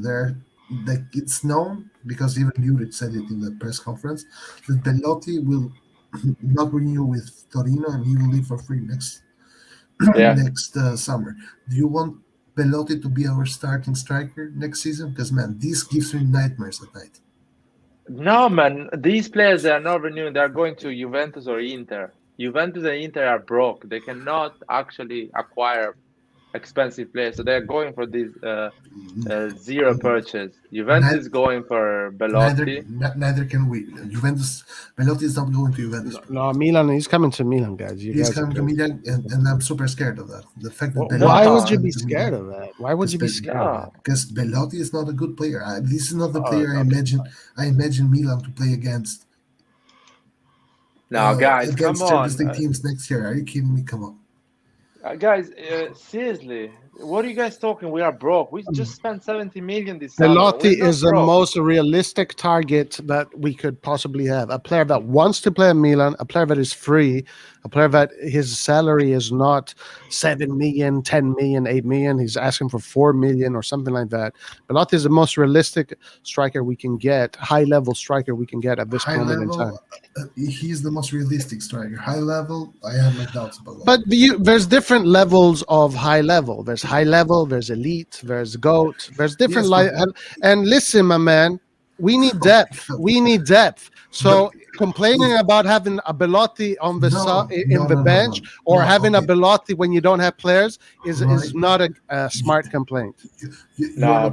If Bellotti comes as a bench player, I welcome him with open arms. Okay? But guys, I just want to note something, because all this shit you're going to Bellotti, I really hope he comes to Milan, and I can't wait for you guys to eat your words when he starts scoring goals, get assists. I cannot wait. You said the same about Florenzi. Guys, prepare the popcorn. And Florenzi is coming. Oh my God. Be back for Roma. So, guys, be ready to eat your words. Kangu is here, guys. Kangu is here. I just want to ask a question to Kangu. I know this is an AC Milan channel. And by the way, Kangu, buy Manscaped, man. Because I'm pretty sure you're not shaved on the place that you should be. So buy Manscaped, 20% discount, ACM 18.99. It's coming from an AC Milan channel. You're going to have a great present. But anyway, I want to ask a question to Kangu. Is he Conte pro or Conte against Conte? He wants Conte at Man United or not? What is it? He always still wants Ole. And if I can add another question, if you are Conte pro, are you ready for Gagliardini or not? Nah. Are you ready for Kessie? Because you're going to have Kessie in the midfield in January, man. Not in January, in February, because he's coming from the African Cup in February. So are you ready for Kessie in the midfield instead of McTominay or McBrad? Actually, by the way, I don't know if you read it, but there are rumors that the African Cup might not even happen this. Finally something sensible. Because there are some problems in I think in Cameroon where the cup will be held, but I'm not sure because I didn't actually read the whole article. I just read the title.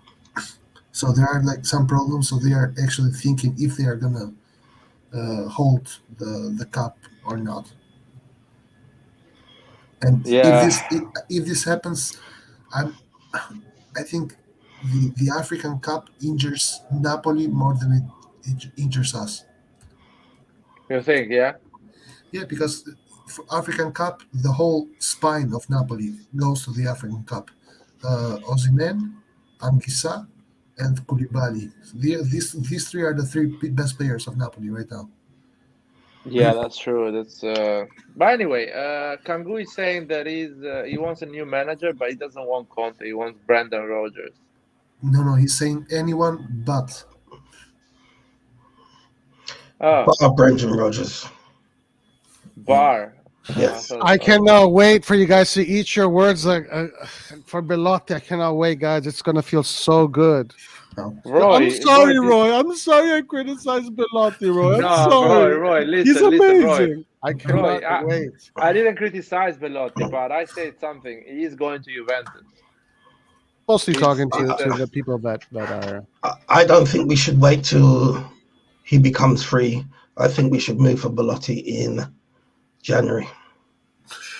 If we wait for him to become free, we will lose him. He's a Milan fan. If we make him an offer for free, he will come for free.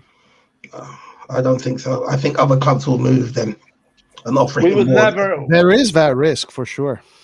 We would never gonna offer 4 million to Belotti a year as a net salary. Never. We would never do something like that. Thank God we're never gonna do something like that. How do you know? Because we're not giving 4 million to Kessie, for fuck's sake. No, we're gonna give 4 million to... we're gonna give 5 million to Kessie. He said no. I think our maximum offer to Kessie has been 4 million and nothing, not even a cent more. What's that?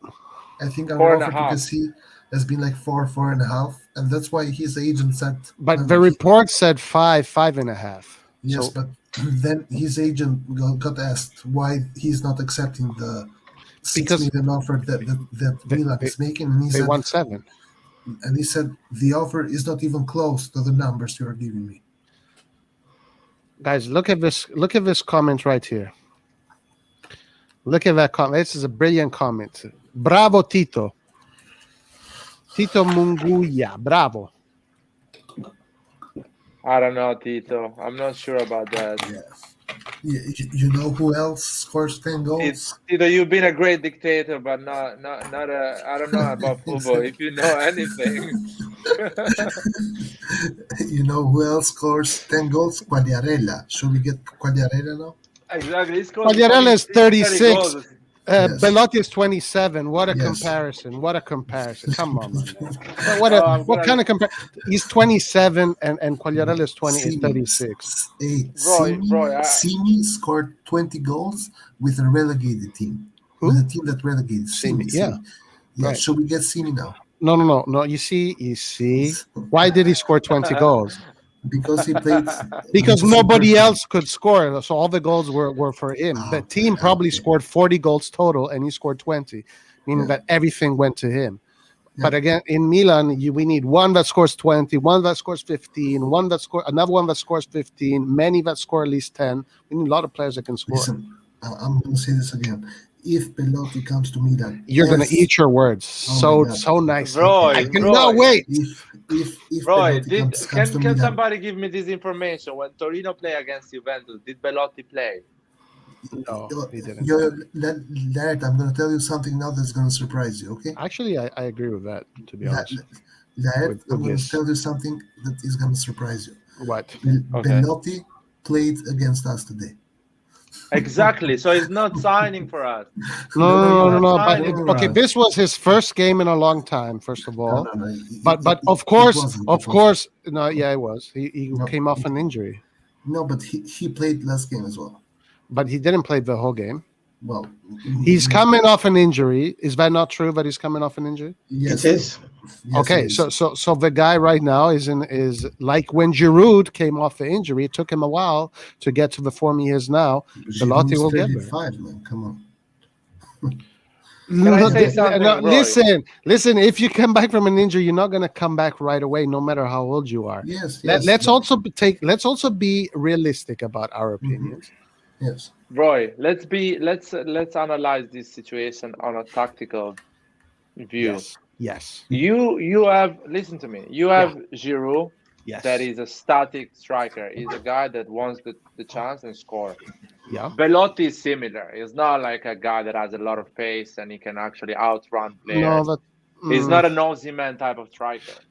Well, he's a little bit different, though. He's not like that. His characteristics are a little bit different. Yeah, because he's younger than Giroud, and you maybe can give a bit more physicality, but still, his game is about being in the box and doing that's not true. I disagree in the sense that Belotti is a hustle kind of striker, in the sense that he goes, presses a lot. But because he's 27. He's not 35 like Giroud. But hold on, guys. But talk to me about his fast player. But his tech. First of all, he is fast. He's not a guy that. Belotti is really good at linking up with the midfield and the attacking force. He never loses the ball, almost never. He's got a great shot outside of the box. He's got a great shot inside. His volleys are beautiful. Header is perfect. He can cross the ball. In the tight spaces, he's not incredible in the tight spaces, but neither is Giroud.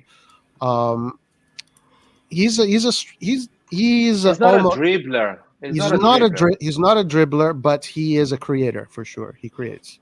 Yeah, but he's not a dribbler like he goes on the wing and he dribbles and he he's like a second strike. He can do the second striker really well. But his through balls, yes, his through balls are incredible. Also, incredible.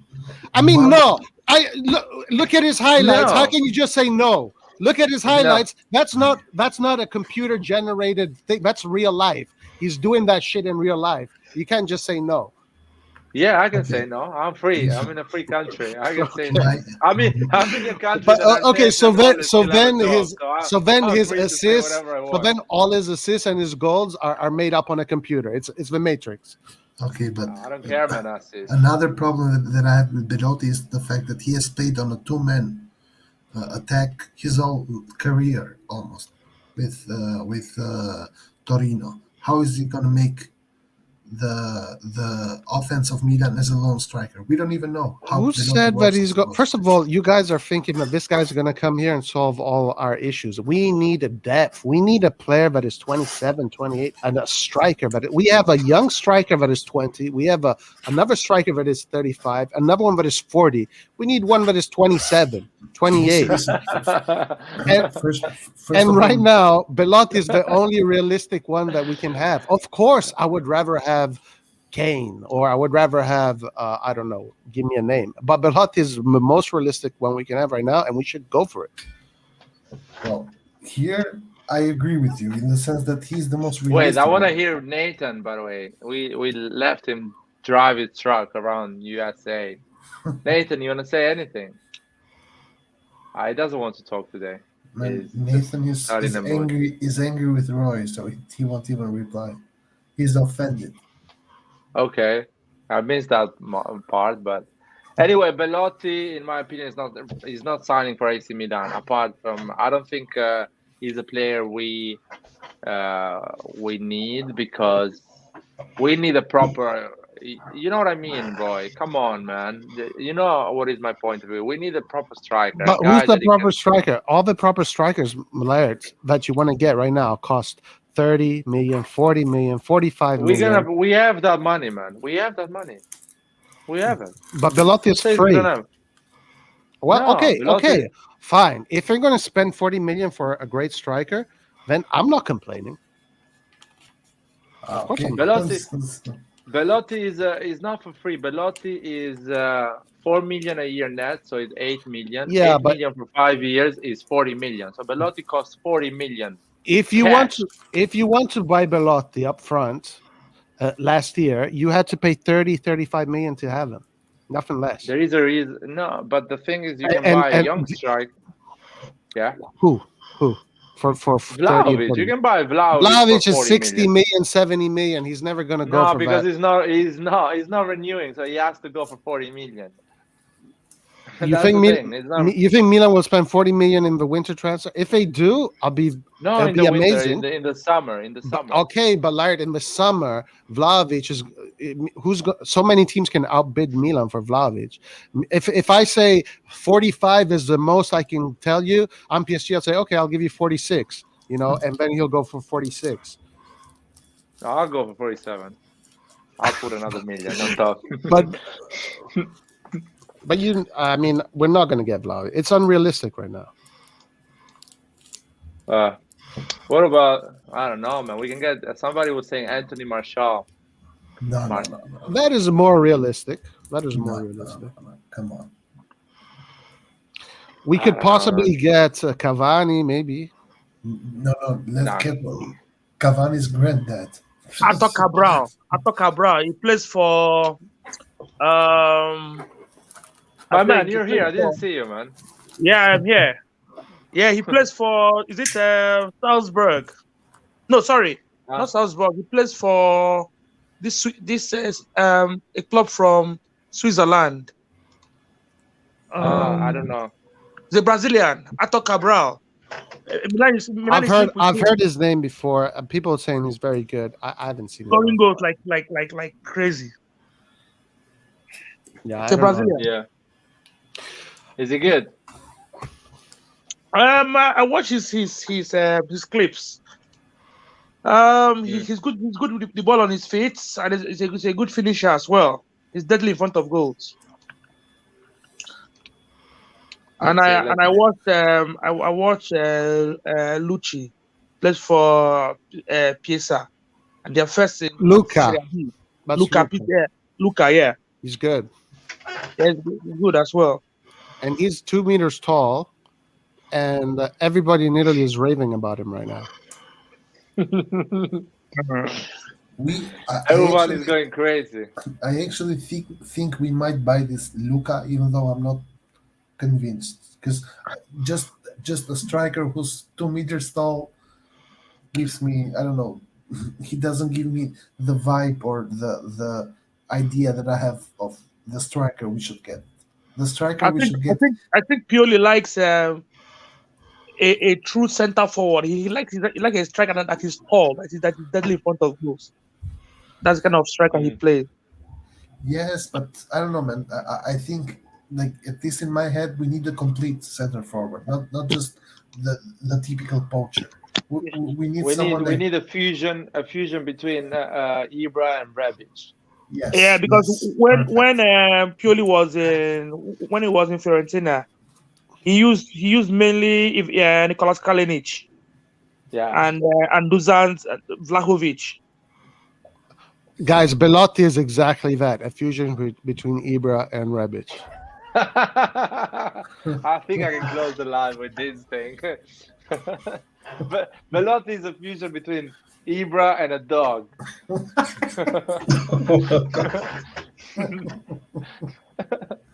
But which dog, though? Which dog? Anyone. Because if you have a little bit of Ibra in you, that's fine too. I'll take that. A Chihuahua. I'll take that. Rebra. That's a good name, actually. Really aggressive. But Zlebic. But yeah, let's see. There's a lot of good striker. Let's see. We have money, by the way, and we're not gonna get Belotti. Believe me, we're not getting Belotti. If we'll we see, get we'll Belotti, see. listen. If we What are get you gonna Belotti- do? What are you gonna do? Are you gonna cry? What are you gonna do? Oh my God! Can you let me finish my thought, man? If we get Belotti as the bench player or as the reserve striker, I'm super happy. I'm super happy with that. Whoa, paying 4 million a bench player. That is a typical Juventus move, man. That is not an AC Milan move. But that's I would adore if Belotti is the striker you put in because you need a goal, but not the striker you lead your attack every single week. Listen, if we buy Belotti, he could become that, man. Belotti is I'm gonna shave myself. I'm gonna look like Zaza if we buy Belotti. Belotti, guys, at Milan, mark my words, would be double-digit assists and double-digit goals, because that's what he does almost every year. And he would, because he plays with much more quality around him, he is going to get even more better. He's going to get better quality, better assists, and he's going to get even more opportunities to score. So Belotti at Milan could be a player that can get you up to 15 assists a season and 15 goals a season. That's 30 goals. 30 goals. Roy, is the comment of Samu Krunic true? Which one? The one that's on the screen. Zaza is better than Belotti. But at the moment, no way. Antonio Calabria is better. Is better than Belotti. Antonio Calabria. We have to set up the super chat thing here. Kangu wants to send us a super chat. We got to. What is a super chat, by the way? What are we gonna do? Like, super chat is like, hey, you want to buy a coffee? Get a coffee. When was Belotti's prime? I haven't heard so much of him in Serie A lately because Belotti right now wants to leave. Look, if Messi can leave Barcelona and run out his contract, Belotti has no problem doing the same thing with Torino. Yes, but why are you comparing Belotti with legends of this game?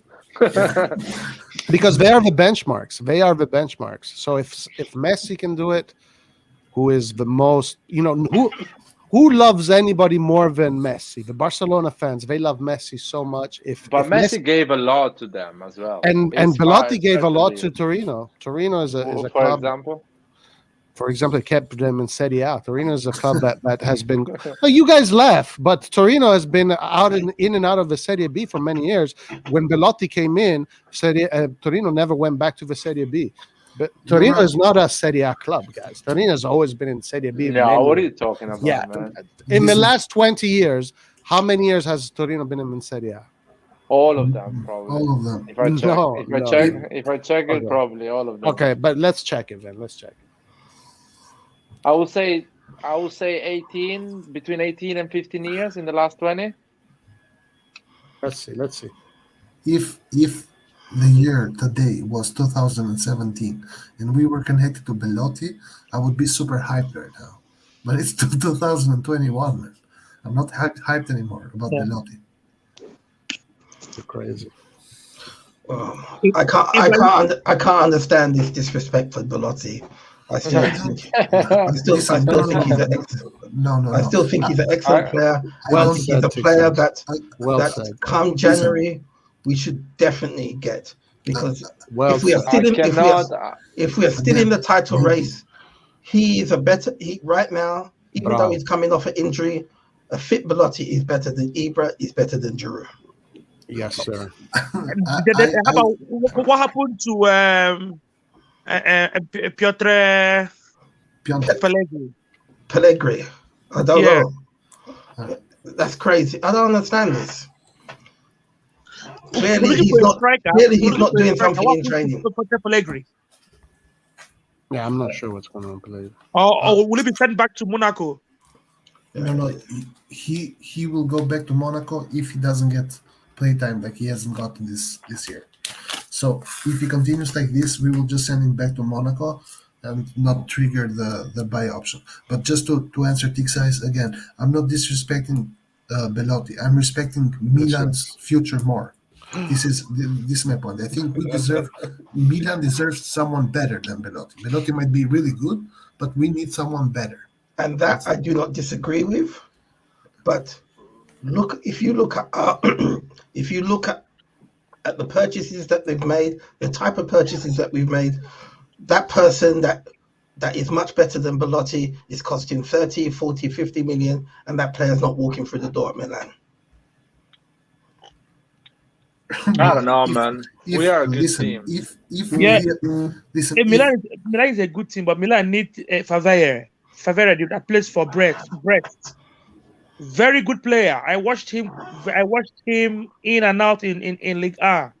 We need creativity in that midfield. Yeah, maybe he'll come in January. Yeah, we need creativity because I have the feeling we're gonna spend 20 million in January.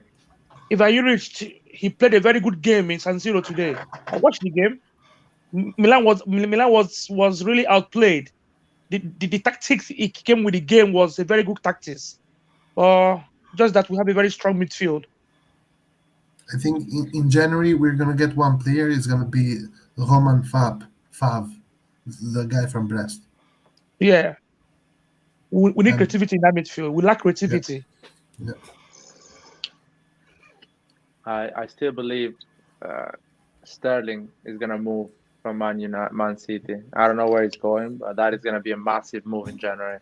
Okay, listen to me, lad. Imagine if in January we get Ziyech for the right wing and Favre. How fucking cool would that be? That was mental. Because even Ziyech, he's getting almost no minutes with Chelsea. Yeah, yes. Hakim Ziyech. We need Hakim Ziyech in that midfield. It's a typical Chelsea move, not letting players, when they were going to get rid of the player, they just don't play them anymore, so he's forced to leave. They did it, so let's see, Ziyech, but we're going to spend money, guys. We're going to spend money in January. We're going to get a big, interesting loan with the option to buy or something like that. A Tomori type of deal we're going to make, and maybe buy a youngster to add to the midfield. Maybe, hopefully, it's the loan option is someone who's as good as Tomori, because I'm just in love with Tomori. What a fucking player. Yeah. And Roy, Belotti is gonna sign for Juventus, man. So I mean, if he signs for Juventus, it is what it is. So, it's a win-win for you anyway. Juventus or Milan, wherever he goes, you're happy anyway, man. Yeah, no, it's an opportunity wasted, I guess, but it is. Yeah, I saw the contract extension for Romagnoli. He's not renewing. He's going to Juventus. Roy is a win-win for Roy anyway, man. Never gonna get upset this summer. Romagnoli to Juve. I mean, good for Juve. Juve's gonna get a great player. I'll tell you what, man. Romagnoli, Navas, Ziyech, all these players are going to Newcastle, man. All of them. Possible. Imagine if we make 50, 60 million out of Romagnoli and Kessie in January. We won't. Don't worry. That would be lovely. Newcastle can buy Romagnoli for 20 million. Yeah, easy. Like, I need a defender that actually, because I need to save the season. And I'll give you 20 million Romagnoli if the team doesn't relegate in Championship. I would spend 40 million on Berardi. That's a player I'd spend money on. Then our right side is good forever. Oh my God. No, Berardi is a good player, but Juventus never gonna sell Berardi to us, man. And Newcastle, they're pushing for Rafael Benitez as a manager. Oh, that sucks. He's such a boring coach. But yeah, he's because not an Everton coach as well. He's the coach. But they want him. That's their number one target at the moment. But they had him before. Yeah, exactly. And he left because he had issue with Mike Ashley, and he went to Japan. They want him back again. China. Yeah, China. Yeah. Well, why do people don't understand that Benitez, Mourinho, These people, Ancelotti as well. I'm putting Koeman. These are the past, man. They are not innovating anymore. Yeah, They it's are true. not.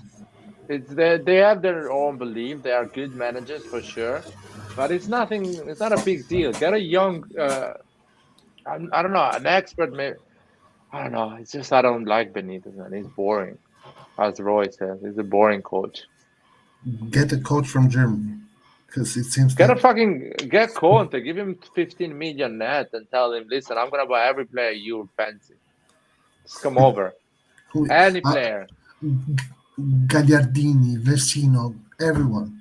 No, he doesn't buy those players. Come on, man. Actually, I would love to see Conte with this team like this, where he can spend all the money he can spend, because Conte always cries like a bitch during the transfer market. During the market, I want this player. They didn't give me this player. I want all of these players. Yeah, it's true. I want to see them. Why he left Inter Milan? I want to see him with all the money, if he actually can do what he think he can with all this fucking money. Yeah, just go to Newcastle, get Brozovic, get Lautaro, Martinez, get Barella, Ashley Young again. Victor Moses. Yeah, Victor Moses. He Sanchez. loves Victor Moses too much. Yeah. Yeah. To be fair, Victor Ashley Moses it's on that right side could it be useful for us instead of Florenzi? No, he was at Inter and he sucked. No, I didn't play bad. Ashley Young was good as well. It wasn't bad. Yeah, he was good. Ashley Young was good. Yeah. Ashley Young was actually not bad. Yeah, nothing wow, but he was decent. Candreva. Yes, Candreva. Candreva. Yes. Listen, Candreva, it's far more better than Florenzi. when Conte went to Chelsea, he wanted Candreva, number one priority, but Chelsea just didn't agree with the profile of the player. It's old. Anyway, I hope we manage to suck a seat to Man United. If Conte goes to Man United, I hope we suck a seat for at least 30 million. Good 30 million. So we can actually sign Belotti, guys, and you guys can be happy. Andrea Belotti. I watched him today, but he lacks that sharpness in front of goals. Today he had a poor game. Today he had a poor game when it came to finalizing, but as far as linking with the midfield, he did very good actually. Yes, he did. Milan could not get the ball away from them, and it was because of the two strikers were not losing the ball. I don't know. Belotti. We have 3 Belottis in our squad, man. We have 3. Whom else? No, we have Rebic, Giroud, and Ibra. They can do the job of Belotti. Why you need to hire another one? Yeah, it's true. Our problem, to my understanding, is that attacking midfield. We need creativity. We couldn't link play to the attack today. What Napoli did, what Torino did was to close us down in that midfield. Let's offer 70 million for Osimhen, man. Let's get Osimhen. Osimhen is going to be impossible. I like that Sonogo. That's Sonogo. He's a very good player for Torino. That right winger. Charanoglu? No. Sonogo. Sonogo. Very good player. Sonogo? The right wing, I think. Sonogo. Torino. The black guy. The one on the right or the one on the left? Singo, you mean? Singo. Sungo, yeah. Singo. Oh, yeah. Yeah. Well, Singo is a right back, right? Or right back. Singo is a right wing back. Right wing back. Yeah. Yeah, exactly. He would be, I don't know. He destroyed Kalulu this year, but he was super good even last year. I've watched some Torino matches. He's fast, tall. Very good player. Do you know how old he is? He's how old? 19 or 20. Yeah, he's early 20s. Yeah, he's like 20 years old. Yeah. Wow. He's a beast. He's a beast. Yeah. Yeah, he's like a heavyweight. I wonder though if that's going to hurt him or not in the future. No, He's gonna hurt a lot of other people. Yeah, that's for sure. Exactly. I Kalulu think could not stay with him tonight. Yeah, I think if Conte goes to Newcastle, he'll buy him for the right wing. could be. Yeah, Conte doesn't even know the existence of him, man. He just He came knows. on the football. No, it's No. possible. It's possible. Milan was after him too last year. Last year, yeah, exactly. Like I would Oh, have really? loved it if for Calabria's sub we have him just in case we Yes. Yes, exactly. and also to give Calabria a little bit more of a competition, so no one feels safe to just be part of the I'll be honest with you. I want to see Calabria as a midfielder in the next year. I want him to play in the midfield. You mean what midfield wing or midfield? No, midfield. No chance. Why is that? man. I feel like sometimes he fights more than the other midfield. He keeps the ball. And I liked him when he played the midfielder against Juventus. Yeah, Juventus. He scored for the midfield. Exactly, he scored even a goal, and he likes to score goals. So, Yeah. holding midfielder, he can be really good. And he has a And good he has shot. developed a lot. He has good feet, and he never does bad decision making. Always playing short passes, always going forward as well. I think it could be a great. It could be like he could have that change like Lam, Ad, and Kimmich as well. I'm not saying at the same level, but and there was a period of his career, even Zanetti had that change, and he moved to the midfield when Mourinho came. Yeah, right. So I wouldn't mind him in that position more often.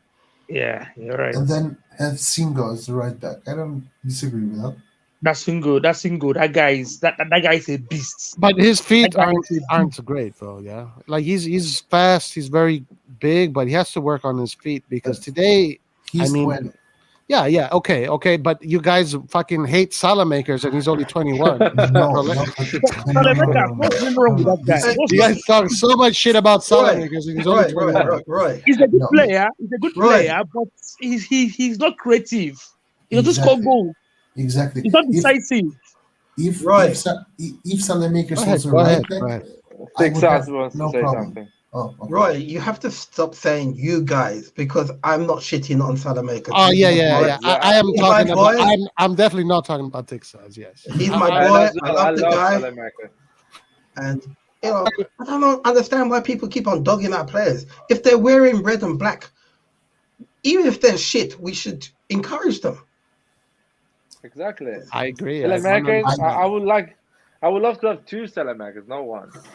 One for the first half and one for the second half. Yeah. When I say you guys, I'm referring to the people that always talk. Red John, man, you want Red John is you guy. Listen. First of all, when he says you guys, he means Nathan. He doesn't even mean me.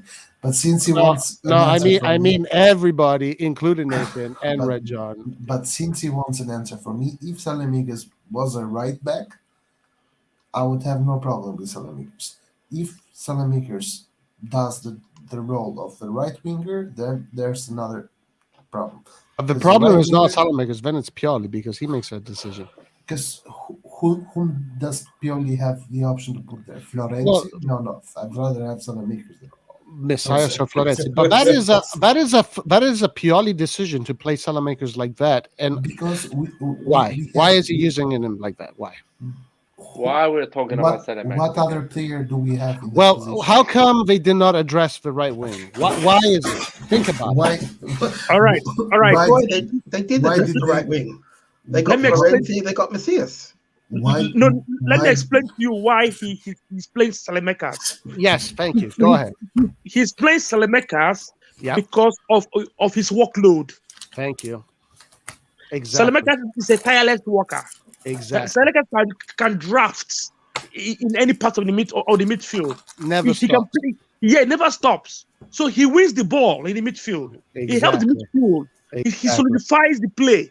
Yes. It's not somebody that is wow player. But it's somebody that will give stiffness in that midfield. Exactly. And these players are not easy to come by. The fact that we have one like this is great.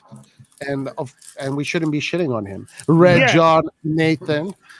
My question, first of all, guys, what is this inside joke about Narnia? We are back in Narnia. I have no idea. It's Roy comedy. Listen. No, Narnia is Hey, a place you guys are still here. Oh yeah, we're still here. Oh, good. Where have you been, man? I thought, well, We were Nathan, my wife called, so I had to leave. Nathan, we are talking about your favorite topic. Okay, hear me out. Let me guess. Let me guess. No. Tell me. Yes. I mean, it can only possibly be fucking salad makers. That's fucking right. Oh, Jesus. Listen, Nathan, what do you think about Belotti, man? Would you sign him for free? Hold on. Wait. Let's continue with salad makers, bro. What was we know your opinion about Salamanca. We know your opinion about Salamanca. I want to know your opinion about Belotti and signing him for free. As a free transfer, that's fine, but we better not pay anything for him. But just because we get him for free does not mean we should not get a better, younger striker. Belotti should be the third choice coming off the bench, or if Ibra will still be here next year. Not Ibra, I mean Giroud will still be here next year. So we should get a number one striker. Then Giroud should be second. Well, Giroud and Belotti can fight for second. They should be second and third, but they shouldn't be the starter. What about Colombo? Is Milan trying to give Giroud on that year contract? Oh, you said what? Giroud is on 2-year contract. Giroud is on a 2-year I thought contract. it was a 2. No, I mean Colombo? Ibrahimovic. No. Ibrahimovic is not going to renew the next summer. Yeah, hopefully. Because, I mean... Clearly, we can see that now. Yeah. Go. Again, like I like Colombo. If you get Colombo, then I would say no to Belotti. I'm tired of these big, slow center forwards. I want a center forward who's more mobile. Because yes, Giroud did good today, but let's face it, we look way better when Rebic is on the field. And it's not because Rebic is a better goal scorer. It's not because Rebic is a better goal scorer. We look better with Rebic because the team becomes more dynamic and unpredictable. Yes. And when you are unpredictable, that is when you create the most chances. But when you see, like today, we kept saying that we're playing all this long ball. We only play long ball when we have Giroud and Zlatan on the field. That is when we play long ball. Otherwise, if we play long ball, it's either to switch the field, or it's Tomori or Mayong playing it to the wing, or it's a low-driven. No. It's a low-driven pass up the field. It's not a ball that's launched in the air towards Rebic. I have to push back on that. It's different. Go ahead. Are these balls shaved or not, guys? We're talking about the balls. They better be shaved. Well, Roy's gonna come in with some hairy ass shit, so it needs to be shaved. Anyway, if they're not shaved, 20% off, and they will be shaved. Yeah, exactly. Hey, next check. Next check. I promise you guys. Next check, I'm gonna have it. And I'm gonna take a picture, not of that, but no, please. No, don't take a picture. Don't take a picture. We're gonna lose the sponsorship, man. If you take a picture, you put us. No, I want to push back on. What I'm gonna do is I'm gonna get some like fine hair, and I'm gonna have like a fan and just let the hair just blow in the wind. Look, I want to push back on the long ball today was because Torino was doing a really high press on the goalkeeper, and Tatarusano decided, I'm just going to kick the ball away rather than play short. No, I mean that is what happened. Yeah, but look, I'm not saying that's like not a bad choice to do sometimes, but we don't always have to do it. We don't. And would you buy the goalkeeper of Torino? He has good No, feet to keep it no, no, to keep no. it as a second goalkeeper. No, I wouldn't. He has Milinkovic good feet. Savic? Milinkovic Yeah, he Savic? has. He was doing some pretty good long passes as well. Tatarusanu is our number one goalkeeper. Okay. I didn't realize. Tatarusano saved a really good shot. He did good. It's just that he doesn't have the ability to do what Magnan does. But as a goalkeeper, in the goalkeeper department, so far so good. But let's also be honest, he has conceded 5 goals in 3 games. Wait, That's a hey, listen, I also have a question for Roy, because Roy always mentions the fact that we don't have Magnan right now, and that's the reason why we cannot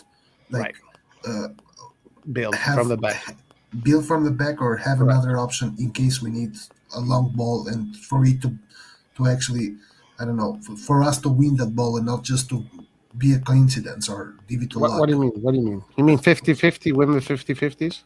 Exactly. Like what I wanted to say is, when we had Donnarumma, it's not like we played the same way as we played with Tatarusano. No, we didn't. That is not true. Then Donnarumma was... Come on, man. Dude, come on. Donnarumma insisted on playing short all the time. That was his problem. But at least Magnan, instead, he knows when to play long, when to play short. Yeah, Donnarumma only played short, and when he played long, he didn't guys. But Roy, who is this guy? Who is this guy? Comparing the best goalkeeper in the world to Tatarusano is crazy. Who is this guy, Roy? Where he plays? Then I don't understand. He's a Milan player. He's a Milan legend.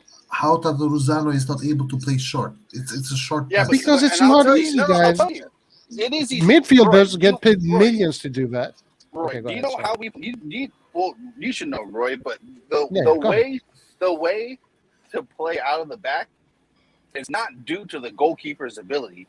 It's due to the player's movements. The player has to be open to pass the ball. If you can't pass the ball to a player, it's because he's not open. So that's down to the defense needing to be in a position where they can play from the back. No. I mean, yes and no. But if you press the goalkeeper can either decide to kick it. Like that. Yes, they did. They did press like the goal. They literally had on the goal kicks. They literally had their whole team in our third. So they did press the goalkeeper like that. It's not just, and also, yes, the defenders are playing a very simple way of building. Remember how we were under Magnan, with Magnan's ability to keep the ball for a longer time. It allowed our defenders to move with the midfielders and change position, which created space. With Tatarusano, because he cannot hold the ball for a long period of time, the defenders are where they are, and you're right. The defenders aren't moving, but it's because Tatarusano can't hold the ball for a long time. Otherwise, we would have seen it with him too. Guys, you forget that long pass that Magnan usually does to Theo Hernandez or Calabria. It's always perfect. But that is a fucking Pirlo type of pass. Not even our midfielder can do something like that, and he always does it. And Tonali can do it. Tonali can do it. Well, I haven't seen him still. I'm waiting for that. No, what do you mean? Magnan does it at least 5-6 times. Tonali does it every single game. Tonali literally gives a fantastic long ball. Do you know what I mean? But look, in today's modern football, if you want to dominate your positions, your goalkeeper has to be a regista. It's just the way it is. Your goalkeeper needs to be able to play from the back. It needs to be like a midfielder. That's what Mike Magnan does excellently. That's what all the top goalkeepers do today excellently. Tatarusano comes from the old school of goalkeepers, and he does not have that part down. But as an old school goalkeeper, he's doing a great job so far, I guess. No, he's doing his job. That's why I'm thinking maybe we need as a second goalkeeper for a situation like this. A guy that is more like Magnan than actually Tatarusano. So what about Jung Dahl? Like, how old is he? Is John Doe the guy on that film with Kevin Spacey? Like, with the serial killer? He's talking about Jungdahl. Jungdahl. Okay. Yeah, Jungdahl. Yeah, I don't know how to say his name. Like how I've never seen him. I don't know him. We're not, and that's the point. Like we're not gonna, and this is why I always talk about the youth. We're not gonna get out of them what we want to because we don't play them. Like maybe it's not good. Oh yeah, okay. Well, then you get him to that level. You're not going to get an old goalkeeper to play like how these younger keepers like Mike play. They're not gonna do it. You got to start when they're younger.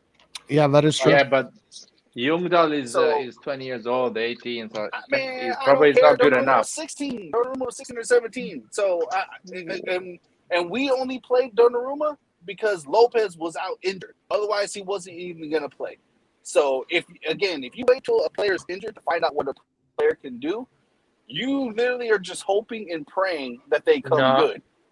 You are, because they're not ready. Nathan, but They're there not is ready. a coach for the goalkeepers that actually is coaching these 3 or 4 people, and Okay, Pioli but goes that's to Dida and tells him who is the best, which one I should play when Tataruzano is when Magnani is injured, and Dida says Tataruzano because he's a better goalkeeper than this kid, and yeah. But Pioli cannot again, say anything. You know what I mean? if the person is barely a step down, Yeah, but then I would play that's the younger person. It super depends on where international. their level is. But that step It's can just like, save you the game against Torino. That just small man, steps. the keeper today, even the save that he made at the end of the game should be saved by any keeper. He didn't really have to Yes, stretch for that save. So yes, you're right. You're right. if we had a young keeper in, it wouldn't have mattered because he should have made all of the simple saves that were done today. And Yes, not you're only right. that, but now what you have done, what we would have done with Jung Dahl is now we are integrating him into the team. We're getting him up to speed of the team. And now he's gained valuable experience in a game where all of those saves would boost his confidence. We don't need to boost the confidence of an old goalie. We need to boost the confidence of a young goalie. So today was Yeah, a missed opportunity. nah, probably he's a bad goalkeeper. You don't even imagine how bad he is. I It's just understand. part He of the shouldn't be on youth. the team. He shouldn't be on the team if he's that bad thing. Because the things don't happen quick, man. You need time to do changes. Maybe they are waiting for another young goalkeeper to come up and he's 16 or he's 15, 14 years old and they need time. Or maybe they're just saving money. They want a guy that it makes 150K a year and as a third goalkeeper, and that's it. And There's that's a mainly lot of Jung Dahl. reasons. It is possible that these goalkeepers, Jungda, they just don't think he's good enough to play Serie A right now. Exactly. But which is it is what it is. I mean, Yeah, Nathan, do you want to say anything to Kangu, man? I do want to say one more thing, guys. What do you say? No, nothing. I do want to say it would be beautiful to be Chelsea to have both Mendy and Kepa, like you were saying. That would be ideal. Yeah, but We're gonna get there. Okay, I'll say it like this. And in what point will you play these guys? One Which or one? 2 games out of the whole year? The young players. It's a career choice, man. A good goalkeeper, a good young goalkeeper, doesn't stay as a third goalkeeper at AC Milan. He goes on loan and he becomes a good goalkeeper. You know what I mean? But Milan is not going to send him out on loan. So then it becomes a problem of, again, in Italy, the old mentality is to play these older men. No, Magnani is 27. He's an insane goalkeeper. That is our first choice. We are talking about the second choice. I'm not. And a second right, that's what I'm saying too. I'm talking about our second and third choices. Like today, like instead of playing Krunic, why are we not playing Maldini? Because Krunic is better than Maldini, man. yes, Does the job. It's yeah, I'm sorry, guys. Does the job. Gets Yeah, the right. ball, keeps the ball. The job as a cam is to create. No, the job to get 3 points against Torino. The overall job. Okay, but Because so what was done then? What did he do today? Well, he did Outside of magic, getting man. He did magic. He did magic, and we didn't see it. outside That's of the thing. outside It's of something you don't see. Pioli outside of his Narnia magic. what if what did he Krunic? do? Krunic plays according to Pioli's instruction. Yes, but You see, we he keep plays. saying that we lack creativity. We literally keep saying Yeah. it every time. And if we know we can get more creativity out of Maldini than Krunic, No, he's not ready for Serie A. He's not ready for Serie A. He needs like 2 seasons loan. okay, Yeah, but yeah. It needs again, loan. It needs loan. these are the games that you would play a younger player. That's what I'm saying. No. And if we were playing against even if we're playing against Verona, like Verona is actually a good team. I would say Krunic, but against a low team, come on, man. This is I'm not saying Torino to is a play good every. team, man. In Serie A now, the low team will take points from you. We need maximum points at the moment. Yeah. To me, I prefer loaning them Maldini to these newly promoted Serie A clubs. Yeah, but Like Yeah. Valencia, all these clubs, give them on loan to have playing time. Watch him, just like we're Popega. not, and I would agree. I would agree with you if we would actually loan him out, but we're not loaning him out. So if we're not going to loan him out, we might as well give him a chance. Now there's no chance at the moment for him. Give it a second, man. Maybe we're gonna loan him next year. Man, I doubt it. This year we need him in the squad of 24 players. Next year Yeah, he's gonna because go on loan, when somebody else Messi for the Primavera Okay. is coming. Okay, I won't even use Maldini. What about Gabbia? Gabbia was part of the team that went unbeaten for the first half of last season. Yeah, Gabbia, he played very well last season. Yes. Yeah, And so- but and so again, he's proven- Pioli wants and that was- trust more Romagnoli. End of the story. How can he? Oh, man, that's ridiculous. Because Romagnoli was fucking up in the beginning of the damn game. I don't know, man. He didn't play bad. but that's- We didn't give any that's- chance to Torino in the first half. All I'm saying is, when are you going to play these players? Because Milan Needs always time. goes for the win, right? We always go for the win. So when are we going to play these players? When it's they're too gonna late play. and injuries force us to. No. They play when injuries force them to be played. That is when our Listen. youth players play. It's true. I don't know, man. It's true. When was the last time we had a full starting 11 available? Or no, I don't even say if we had, because that's like usually never. But Against if we had Piazza. at least Against Piazza last season, and we lost 2-0. Exactly, that was true actually. against who? Piazza. Spezia. Okay, we played our whole team. A whole team, and we lost 2-0. Yeah, Away and from I home. would rather have Gabbia or Maldini in that team that lost than have older experienced players who understand what needs to be done, making those mistakes and losing. The value in that loss does not help them. Nathan, help them. listen to me. Listen to me. If you if you have available Ibrahimovic and Romagnoli and Kier and whatever Krunic, and you decide voluntarily to put Maldini and Gabbia, and you lose that game, you lose your job. We are talking on YouTube and we are complaining. Pioli loses his job and lose the Serie A, and everyone is talking about that game. Why you played Maldini and not Krunic? Why you played Gabbia and not an experienced here? Pioli is fighting for his life. It looks worse. We are right. It still looks worse when he loses with the first team against a small team. But at least he loses with his best choices. At least he makes his best decision. And that means his best choices were the wrong choices. No, sometimes you lose anyway, even if you put other players. So even if you put those other players, I would rather have them lose and gain that valuable experience. But that's you. I'm telling you, that is.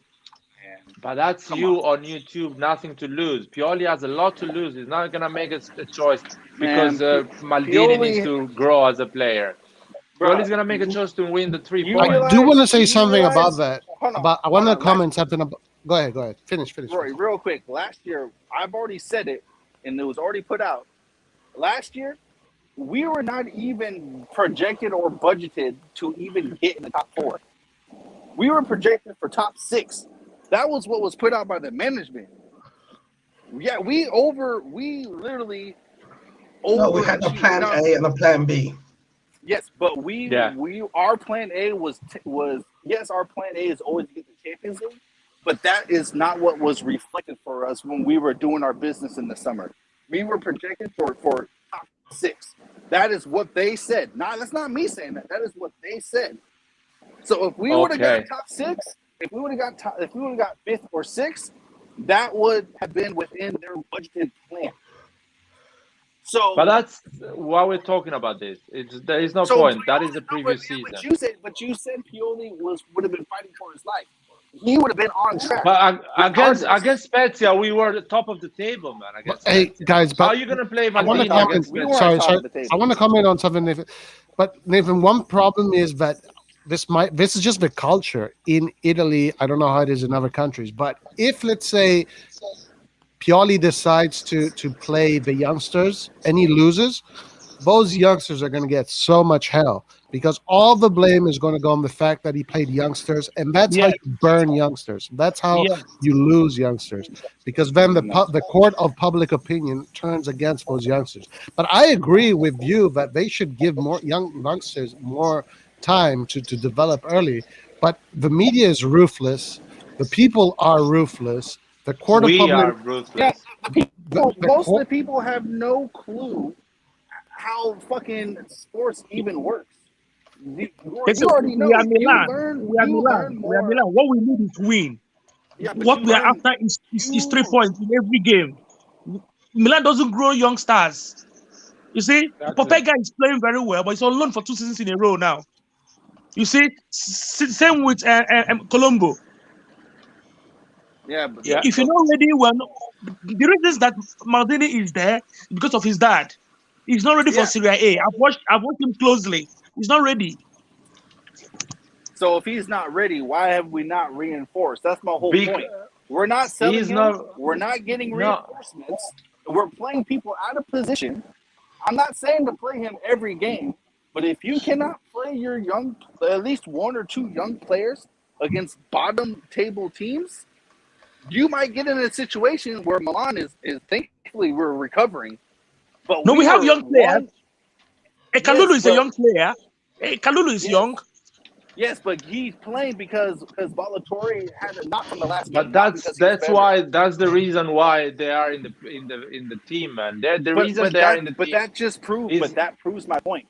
He played Kalulu there, not because Kalulu is deemed. We know Kalulu is better, but he was not deemed better. He went there because there was an injury. That is why he played right there, not because his performances merited it. And that But that's proves my because- point. That proves my Your point. point is that we are not a fucking football school. We are a team that has to win the league, man. That is my the thing. point- We're not waiting to grow a point is- player. My That point is not a fucking Bundesliga, and we are Borussia Dortmund, and we grow a No, player. man. My point is that if That you, is the thing. if you got, my point is if you have to wait until an injury to do a certain rotation, that's how you kill a player's confidence. Let's Have you play him seen- out of have you position. Listen, if you see Milan fans on social media, if we lose a match, you see how they'll blast Pioli. Milan that's fans with are so every team. controversial. That's with Milan every fans are team, so though. controversial. But Huh? bro, Because- that's with every single team, though. That's with every single team. Exactly. And Guys, I mean, they're look not at how playing the Red John says everybody is a shit player. Imagine if Milan lost with those young players, the kind of shit Red John would be talking about those young players. Yeah, that's how Milan fans are. Being a young player and playing bad does not make you a shit player. Being a player that plays at Sassuolo all his life and shoots the penalties, that's what makes you a shit player. At this stage now, Milan is now in top of the table. We don't need to experiment. You're not experimenting. There's no time for blaming because you're blaming your team in January, If you go in and watch January, the we other suffer. leagues, they will play their young players. In other leagues, they will play their young players.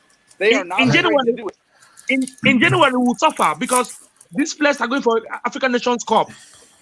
You see, and it took our key players like Balotore, like Ketia, like Benacer, they're all going. Okay, but I that's will not miss in them. a position. That's not in a position that we have our young players. Our young players with Maldini and Gabbia are not centered, are CDMs. We're not going to miss any players in center back for AFCON. We're not going to miss any of the attacking midfielders in AFCON. So you can say those positions, but it's irrelevant because we don't have young players for those positions, so it's irrelevant.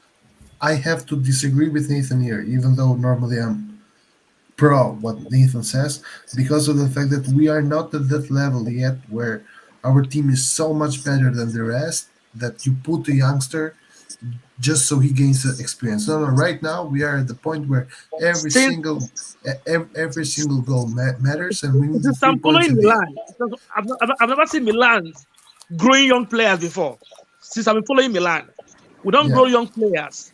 We buy young quality players because the only players that came from our Primavera is Carabia and Donnarumma. That are and Cristante and Locatelli and You see, these are the players that came from our youth sector. By the way, I just want to say something. AC Milan is a team that, as a young player, or you are at the level of Maldini, Pato, Kaká, or you're not playing. We're not doing a favor to anyone, for fuck's sake. You have to be at that level. You have to be at the level of Leao if you want to play. If you're at the level of Auga, you're not playing. You're young. And I don't care. You're right. Because Pioli would watch them, and Pioli says, okay, Krunic is better, and that's it. You have to be better than Krunic. Yeah. I know you have more potential. Maldini has more potential. At 27, he's going to be better than Krunic. But he needs to be better than Krunic at 21 if you want to play. So if that's the case, I don't hear any... was better than Ronaldo, if that's the case, than Gilardino, the Oliveira that's the case, at 17. If that's the case, I want you guys to shut up about not being creative enough. Don't say no more. I don't want to hear a bitch ass thing no more. Do not ever say no. Listen, no. You guys are complaining. He's not creative. Maldini is not so creative, man. He's not a fucking Ronaldinho.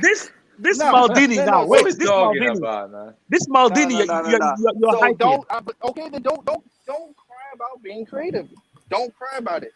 Do not cry about it. When we have a person on the field who, remember, you guys were all saying, "Oh, Leao had the interview," and Leao said he's the most gifted player. Well, I don't rate Leao football knowledge. Okay. I think he's good at playing football. Now, look, at the end of the day, I will say it again and again and again. If you do not get any time, you will not perform at the proper level. You have to be given at least some minutes in order to perform. Not in Milan. Not in Milan. Not at Milan. That's the thing. On loan, yes. On loan, yes. Not in Milan. Okay, let's use Tonali. Let's use Tonali in the beginning. Tonali is at that level. He's at Serie A level. No. Because people, no. Fuck that. All the fans were talking mad shit about Tonali last year, but Tonali was not even given an actual chance. Listen. Tonali played for Brescia. He played for Brescia in Serie A. He played almost 38 games for Brescia last. Then he moved to Milan. No, and he went to Milan last year, and he barely got any game time. The reason why Tonali is good as he's doing right now is because in the beginning of the year, Kessie was not available. Tonali, yes. No. That's not it. Got plenty of yes. Tonali. Let me explain to you. Play in the majority of the games, and he was able to get his. Tonali came to Milan. Tonali came to Milan with a 4-3-3 formation he knows in Brescia. He doesn't know more about double pivots. You see, it takes time to learn these double pivots. That is why he couldn't adapt for the first season in Milan. But Milan had you adapt with game time. Deal. It doesn't matter. We had to that deal. Make that deal permanent. But look, you don't adapt to this thing by just practicing. You adapt by playing. And Tonali was able to get a lot of games and minutes in the beginning of the season under his belt because Kessie was not there. And I said on record, I said Tonali is. I thought he was going to replace Benacer. Okay. But that's all you need. You need time and gameplay. I said it. When You can go back and watch the videos Tonali if you came to want. Milan, Tonali never joined us in preseason. But when Tonali he came played, to preseason, man. he joined preseason. He learned the formation. He knows everything about that double pivot. Yes, he learned that because he actually got to play in preseason. Nah, Nathan, That's what Nathan, I'm trying you're to tell now you. with the Tonali thing. You're not. Nah. You forgot. Tonali played a lot of games last season. A lot of Yeah, games. he played a lot. Like He played a he lot last played a season. lot of Yeah. games. Everyone kept talking shit about how Tonali was not as good as they were making him out. No. Exactly. No, That's no, what no, I'm no. telling. I was against Laert Tonali. was talking shit about Tonali. Laert was talking Whatever. shit about I was Right, talking Josh. shit. Okay, Somebody was talking shit. Whatever. and That is Roy, the pressure Roy, you leave at AC Milan. Roy. What is for Pressure Milan? with AC What I Milan. need for Milan is that our team, Hold on. what we need, You what just we said- need in our team is consistency. We need And how consistency. do you get consistency? But I want to disagree with some things that have been said. Milan right now is a club that is developing youngsters. It's not true that we're not developing youngsters. Exactly, that's the thing. But they're good youngsters. We put people in the pitch. We buy youngsters. quality They're youngsters really good. that are ready for They're Serie A. Tomori, 23 Yeah. years old. He's better than everyone, and he plays. Exactly. We give Leao a lot of time to Salemakers develop. is good. Salemakers is good. You know, Yes. We developed him. Diaz. Joe Diaz, Hernandez. 21. Joe Hernandez. That's Name them. nice to see we're playing every game. Hernandez, before, at the age of yeah. 21. We were developing Donnarumma, Calabria, Yeah. Kessie, Benacer, Benacer, yeah, everyone. Calabria. almost everybody. A lot. Listen, Yeah. Daniel Maldini is not ready. If he's ready, I'll let you know. He's not ready. He needs to go Lucas for is gonna 2 let years you know. loan. 2 years loan. He's not the ready only, because the people are only not thing letting we him cannot play. play. Play where? You don't. Where was he playing? If you Listen. allow him to play, if you allow him to play, He can't play. He can't play because when Gino Messias comes back, when Gino Messias comes back, he turns to the fourth choice attacking midfield, which is Ibrahim Diaz, Junior Messias, Prunic, then him. And again, Anyway, I'm gonna come back again because most of the people here are not really Italy fans. It's gonna always come back again. We're gonna say, "Damn, look who's playing on the Italian national squad. He used to be an AC Milan player. He used to play for AC Milan." That's me. Okay. I'll be saying that. Okay. I'll be saying that. Okay, That's me. Exactly. I'm not saying to play these guys every single time, but in games against small teams, if you don't have the ball, there is no small teams in Serie A, man. Yes, there are, man. Do you Yes, understand that? Every game is difficult. It's ugly. It's tough. It's a fucking awful league. That's why people don't understand. It's not a fucking Premier League. You go to Norwich and you do 7. Hey, don't talk shit about the Premier League, bro. That's not The true. league is number 1 in the world. No. You said that's not a league where you go and get 7. So what happened in Torino game last year? But that's another situation, man. Go ahead, tell me what happened. So now we have double standards. You see how double standards start to occur? That's not a double standard, man. It is. I'm telling you. Wait, hold on. How is that not a double standard? How is that a double standard? It's not a double standard because I can show you the amount of games that the Premier League finished 5-0, 6-0, 7-0. Some games finished. Manchester United halftime was 5-0 against Liverpool. Manchester United after spending 180 million, they was 4-0 against Liverpool. So that is the Premier League. Have you seen the? No. Have you seen the way they defend in Premier League? Some teams there is space to actually put an helicopter in the middle, and no one is gonna touch it. You can actually run horses in the middle, no people. There is so much space on the defense of Premier League. It's a different type of league. You have space. You can actually run on those places. I understand. Serie A is hard. It's difficult. It's a different league. And it can happen. Yeah, one time, the whole league, one time you can win 7-0 against Torino. It happened, of course. But Manchester United won 9-0 one game. It won against Leeds 5-0. But you're saying that there are no small teams. But you're saying there are no small teams, which means you're now saying that the majority of the teams in Serie A are at the same level. That's what you're telling me. I'm telling you that even the worst team is gonna give you.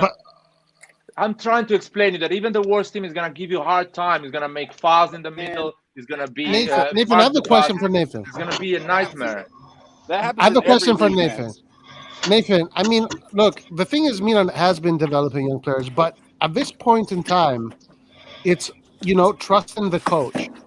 The coach wants to win the Scudetto. The players want to win the Scudetto. Is this the time to try and win the Scudetto or to try and develop a 19-year-old Maldini? You can do both. You had Krunic, who literally did.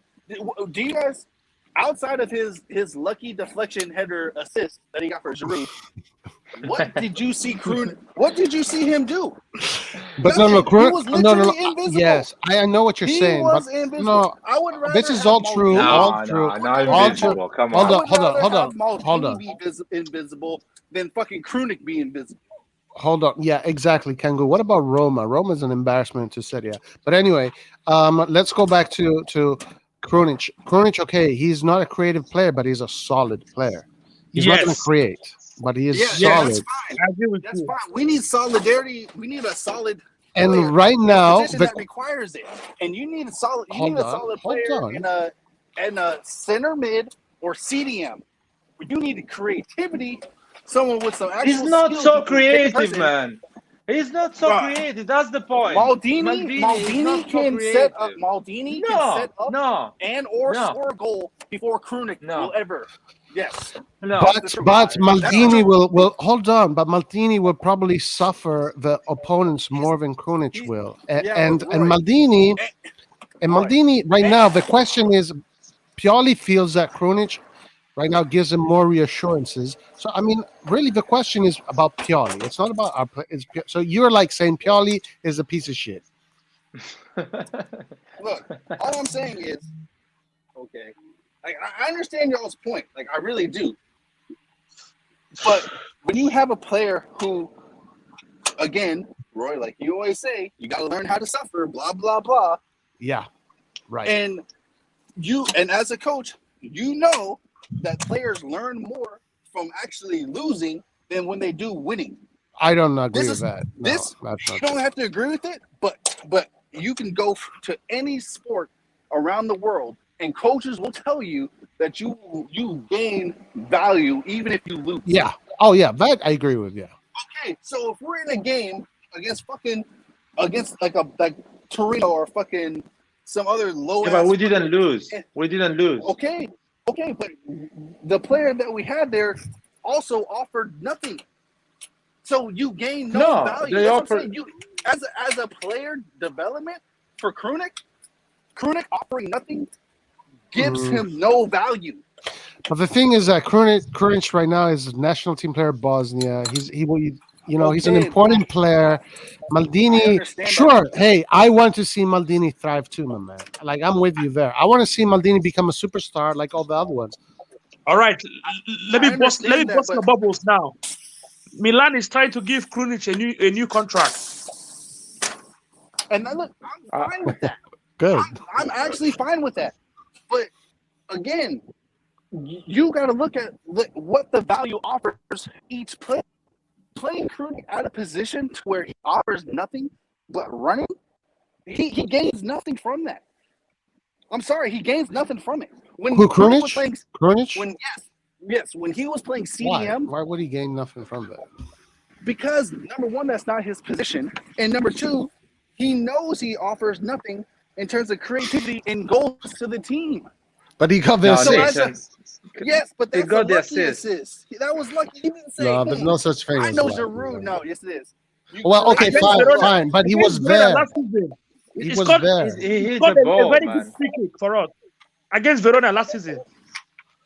No, he had the tempo and the composure to hit the ball and to go the both direction of the goal, and Giroud got that thing. If you play Maldini and Colombo in that situation, they don't see the ball and you don't score.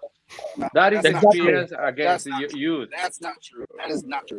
It's simply not true. Against Verona, Maldini started against Verona, and we're 2-0 down first half.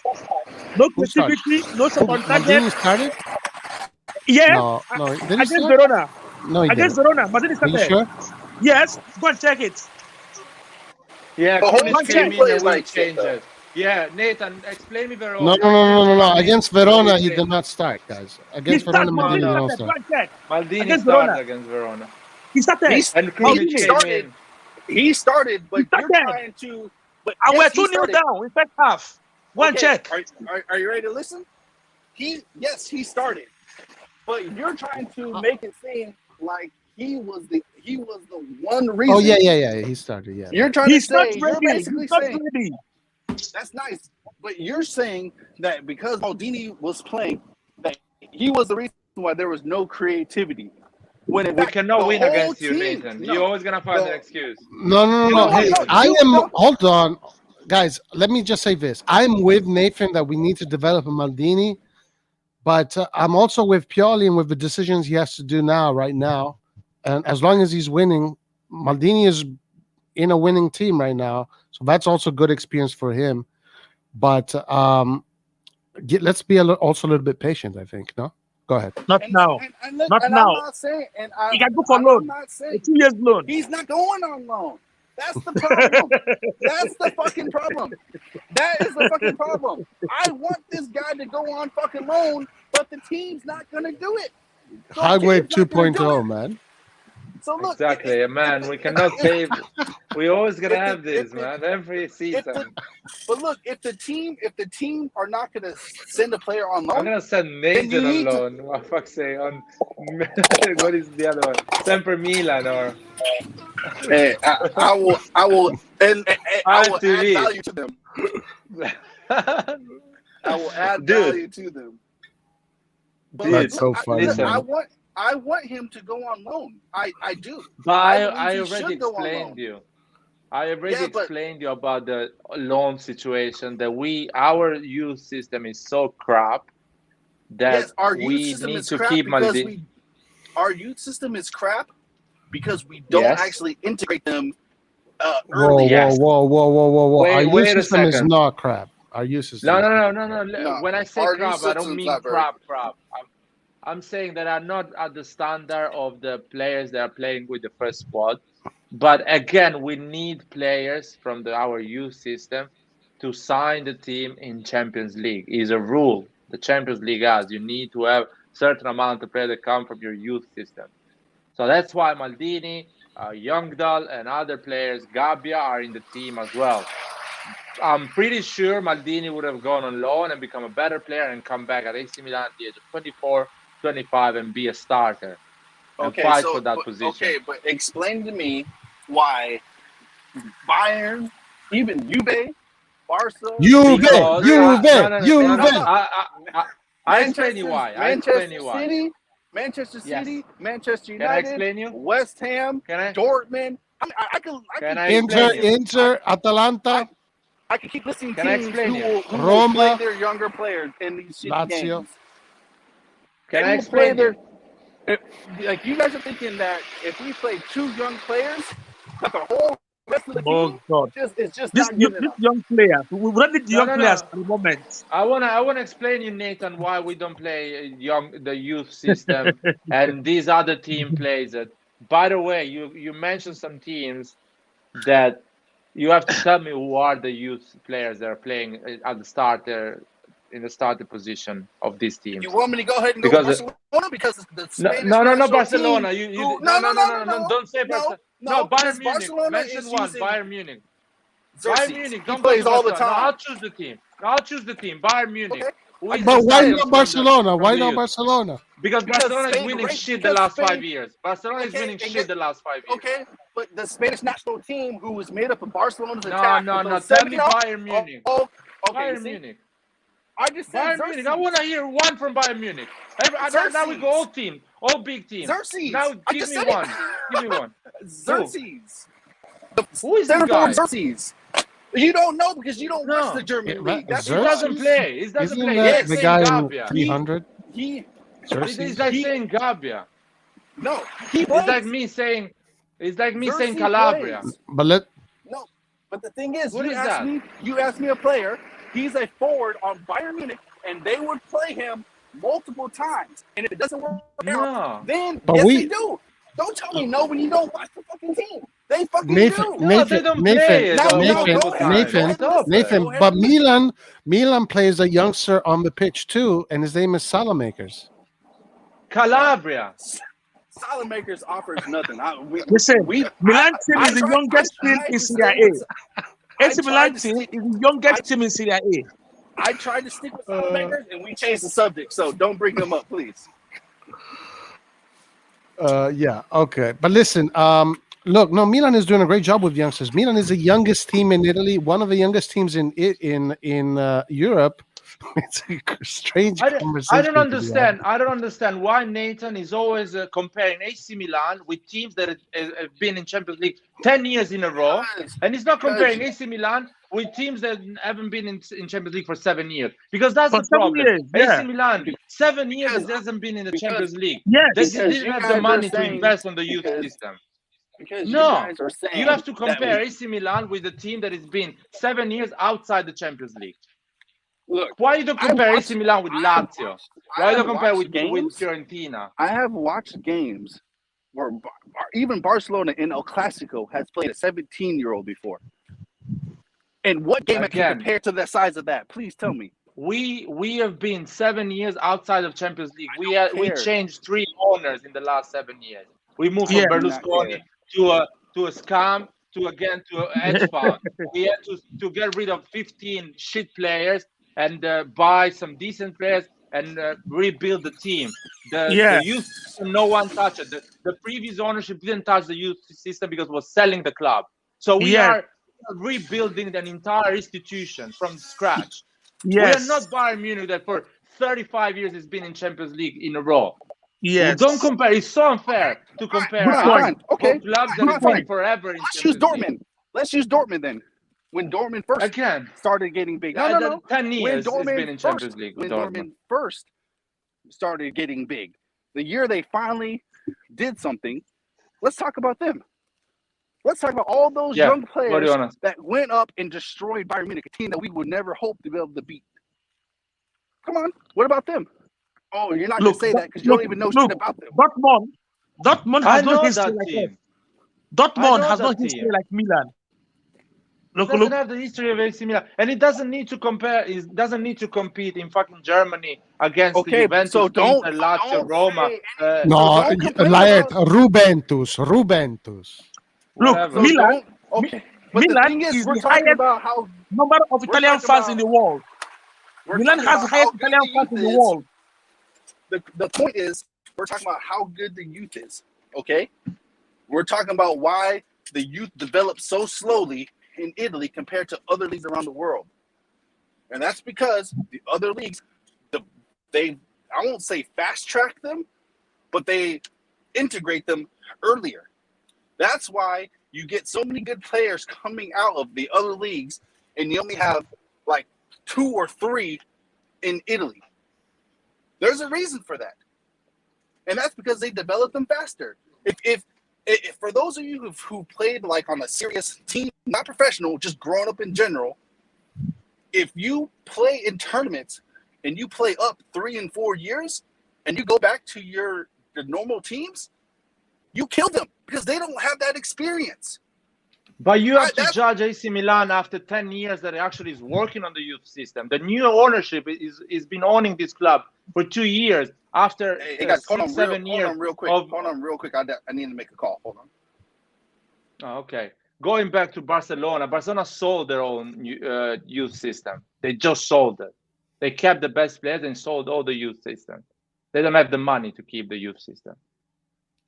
What are we talking about?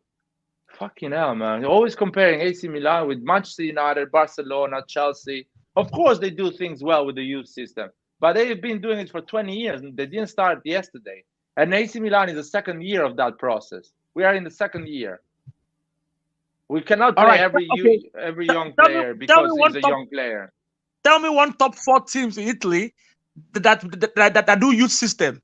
Tell me one. No one has a decent. Tell me one top teams in Italian league that do youth system. Call one team for me. Let's make the argument. I'm ready for you. Tell me one top team Juve. That does youth system. Juve has a great youth system, one of the best in the world. But which Well, player no. are they developed from there? Which player have they developed? Tell me one. I don't know right now. You I see? just don't know. So why Milan then? I don't Why understand. Milan what? Why Milan what? Roy, Milan brings in young, promising players that are ready to play. No, look, Milan, honestly, I've criticized Milan's youth system. They should do better in the youth system. But they have created great players. Look at Pessina. Look at Calabria, Donnarumma, Cristante, Darmian, Pobega. And Pobega is playing very well. Colombo is scoring goals. Colombo, yeah. There is a work. It just takes time, and they're not ready to win the Serie A. They're not ready. They're not ready to play. Every week, like Nathan is saying, "Oh, let's play Maldini this week because he can win against Torino. He cannot win against Torino. That's it. He was losing against Verona with where's Maldini. Nathan? He has to be here to defend himself. Yeah, Nathan. What you need to understand is what Maldini wants. Tornado. What Maldini wants is to make 3 Champions League in a row to solidify our accounts. Then youth system comes in. At the moment, we need Champions League back to back. Then they will bring in players and start experimenting youths. Yep. Yeah, it takes time, man. I don't think that's how they're going to do it. Even when we were making Champions League every year, they didn't do it. Watch. But that is another ownership. That is the Berlusconi ownership.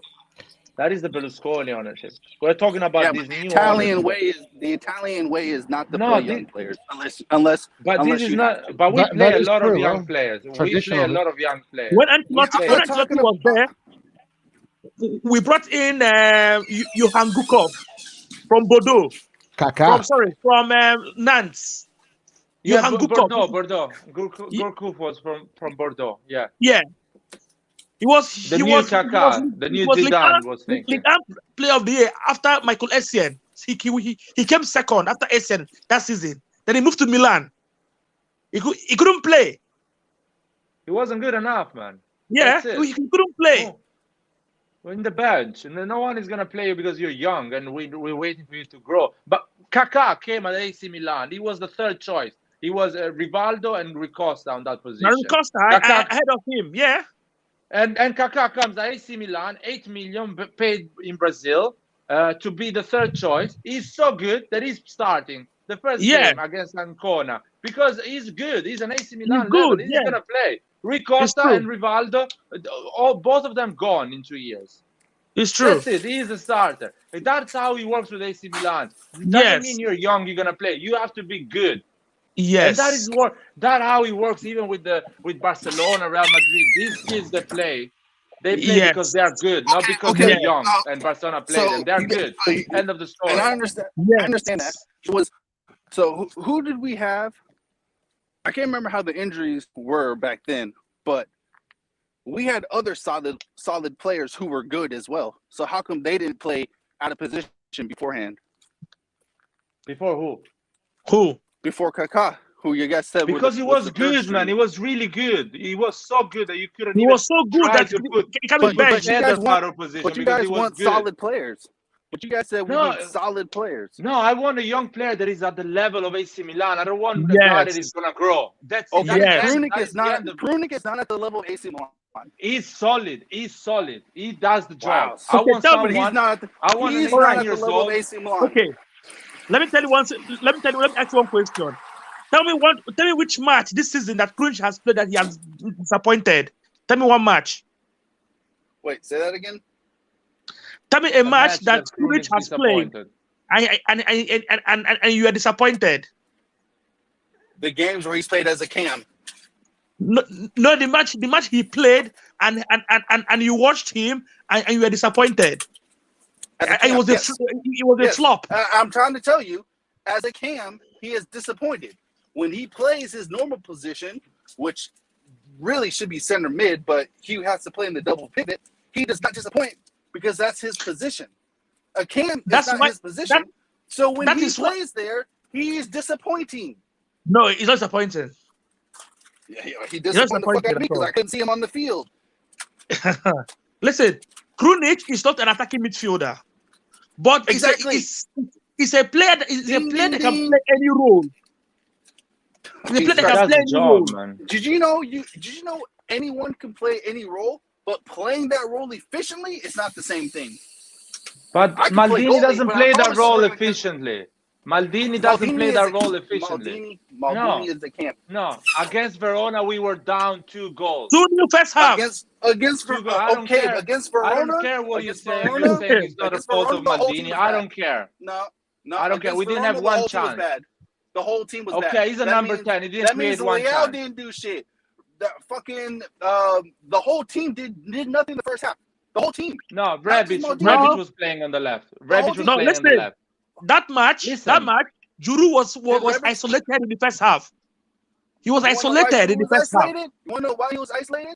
Because the motherfucker Not doesn't move. because no attacking midfield to feed him. It He doesn't was matter. isolated. It doesn't matter. It doesn't matter. What? The reason why you're isolated, and that's the point I brought up fucking earlier in this stream. I said my dad would fucking kill me if I would stand still. Because guess what? If you stand still, you can be fucking marked by fucking anyone in the fucking world. Yes, you why can. we come You from can. another topic? Try to stay No, on that topic. Because I'm telling you, you No, brought up no. Giroud. Because you said no, he said Giroud was isolated, and I'm explaining why he was isolated because he was just standing Because in one Maldini spot. wasn't doing the job properly. Yes. That's it. Man, oh my That's fucking it. god! Krunic come in, Krunic- Leao comes in, other players comes in, Selemak, Yeah. I don't know who's coming, Castier comes Yeah. in, And he and the scored. game And he changed, and he scored. scored 3 goals. Other players around him came in that fucking did other shit. When Krunic came in, all he did was provide energy. That's it. He didn't actually provide a fucking offensive fucking threat. That's all he did was provide energy. That's all he did.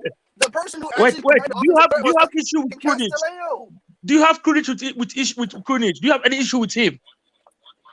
No, I have an issue with him playing out of position. That's my problem. When Krunic came in, he put it. Krunic comes in and he plays hard. I'm not doubting that, but hard work doesn't mean shit if your fucking final output is fucking less than zero. Well, we When are telling fucking you that Seven- being no, when young doesn't mean Castellano- shit. If you are not good enough for AC Milan, The- Krunic Anyway, is good enough. But listen to what I'm saying. Krunic playing as a cam and offering zero offers nothing to his personal growth, is what I'm telling you. It offers nothing to his personal growth. In fact, he doesn't even really care because he's playing out of position. And at the end of the All right, day, okay. he can say, Let me let you know now. Let you know now. There is no way that Milan will sell Krunic because they're trying to give him a new if an offer of 10 contract. million comes in, if an offer of 10 million comes in and they don't accept it, I'm Yeah, going if over there with some brass knuckles. if the amount comes in, we sell. If the amount comes in, we sell. No problem. Nathan, I think you explain your point. I'm gonna explain my point. The Krunic Maldini situation is not the situation Diaz, Hakan Çalhanoğlu. Diaz was clearly way better than Hakan Çalhanoğlu. Was giving to our game way more credit. Was clear like the sun. How can I explain it? He came against Juventus and he decided the game. And we won 3-0. How important he was in that pitch. And it was clear to Pioli that he was even better than Hakan, that he forced Hakan to play on the left, and he was playing in the middle. How good he was. Maldini with Krunic, the difference is not so clear. You cannot see how good is Maldini. So he plays Krunic because he has experience, he's more solid, he helps the midfielder. How and do he you gain keeps the experience? How do you 0-0 gain game, experience? and you get a chance. No, How I do want you to gain finish experience? this. Let me. I just want to know. I don't how do you care. gain We are not here experience? to give experience to Maldini. We're not a team to give experience to Maldini. We're a team to win the Serie A. So don't complain when the finish players this don't right develop properly. Don't I complain don't care. about. They're gonna go Don't on loan. complain about. Be No, good. no, Be he's bad. not. No, He's I'm not not. He's complaining. I'm not complaining. I never You are complain. complaining I'm because not there's no complaining. creativity. You say No, there's no no, creativity. there is no but creativity. the one spot you need No, creativity Nathan, I want is to the finish fucking I want to camp. finish. And you have a No, I person want to who- finish. who's I not want to finish. creative. There is no creativity because our medical staff he killed Messias, Rebic, and fucking Diaz. There is no creativity because the choice is Diaz, the first choice. The second choice is Rebic, and the third choice is Messias. Krunic is a fucking emergency guy that plays in that position, and you Yes. actually win 3 games in a row. You win Yes. against Verona, Yeah, you win we against won. Bologna, We won and you those win games, against. and we won those games, and you forget that Krunic was even there. So that offers nothing No, to him. I remember that. No, you don't. Anyway, No, I'm closing the live. I made you a simple example. I told you the difference between Diaz and Akan was so big that Diaz actually got the number 10, and he's actually making us win 9 games out of 10. So let me ask you He's this: playing in a team that is who challenging. Akan is more bad. skillful? Who is more skillful, Krunic or Maldini? I don't care, man. I don't know who is more effective. Who is more effective in Serie A? I don't care who is more skillful. My proof is We have the players. that young boy. That what's his name? That Monsieur Hakim Monsieur. No, He was skillful. He has all the skills in this world, but he was shit. My proof is the player. My proof is the players that play with him. My proof is the players that play with him. Gurkuf was more skillful than Gattuso. And if you didn't have Seedorf, and Kaká, you still have to play Gattuso because you needed a guy like Gattuso. Yeah, but so you don't put Gattuso as a cam. You don't put Gattuso as a fucking attacking midfielder. And no one is putting Krunic as a fucking cam. And Krunic is in the middle of. No, Krunic is in the middle of the. Oh my God! He's in the middle of the pitch. So what was our formation then? Why are you not letting me finish? I don't understand this. Why are you not letting me finish? Krunic he's playing in the pitch. He's playing in the pitch in that position, but he's not playing as a number 10, man. He's playing as a midfielder. So what's the formation? But it doesn't matter. Doesn't matter the formation. The way he's interpreting the position is different. He's more as a midfielder. So don't cry when we don't have fucking. No, I'm not crying. I'm not. You just said that. You just said that you were disappointed with how we have been playing. No, you said that. That's your words. No, my words are because you have to check the beginning of the video. My words are how we're not happy with how we're playing.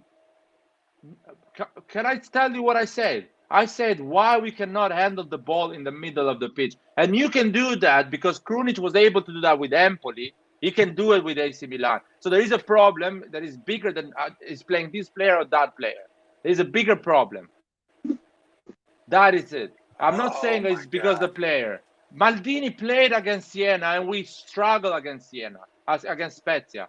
They almost killed us. And Maldini was in the pitch. And he scored as well. But still, he didn't play a game that was important. Diaz came in and scored the goal. And we won. So Maldini is not so good that you think that he has to play against Torino. No, he's not. If Pioli puts Maldini... If Pioli plays Maldini today and keeps in the bench Benacer, Krunic, and Bakayoko, and he loses the game, you guys gonna eat him alive. No, that's not true. Yes, that's not true. Even when Maldini came off in the Verona game, I wasn't fucking chastising him. The whole team, as a unit, was playing like garbage. The whole team. It's not good enough, man. He's not good enough. Why we cannot say that? If he's not good enough, that's fine. That's fine. If he's not good enough, that's fine. He's not good enough to start, man. That's fine. So don't put him on the list. Then if he's not good enough, don't put him on the team list. Put him with the Primavera to get better still. No, he's part of the team, but he's not good enough to start in front of Bakayoko, Benacer, and Krunic. He's not good enough. He doesn't bring to the team the 360 degrees game. But none of those guys I don't care if they are not creative. Mids, man. But that's what the whole problem is. The team wasn't being creative enough and creating enough chances. That's the position that Krunic is in. He's put in a position where the player needs to be creative. He needs to be skillful. He needs to have an actual chance of doing something with the ball. That's what that position requires. But I'm telling you, even if you play Maldini, we're not gonna have that. We're not gonna have that. Is that okay? It's so simple, man. We've seen Maldini play. But you said we're not gonna have that. No, we are gonna have that. Larry, no.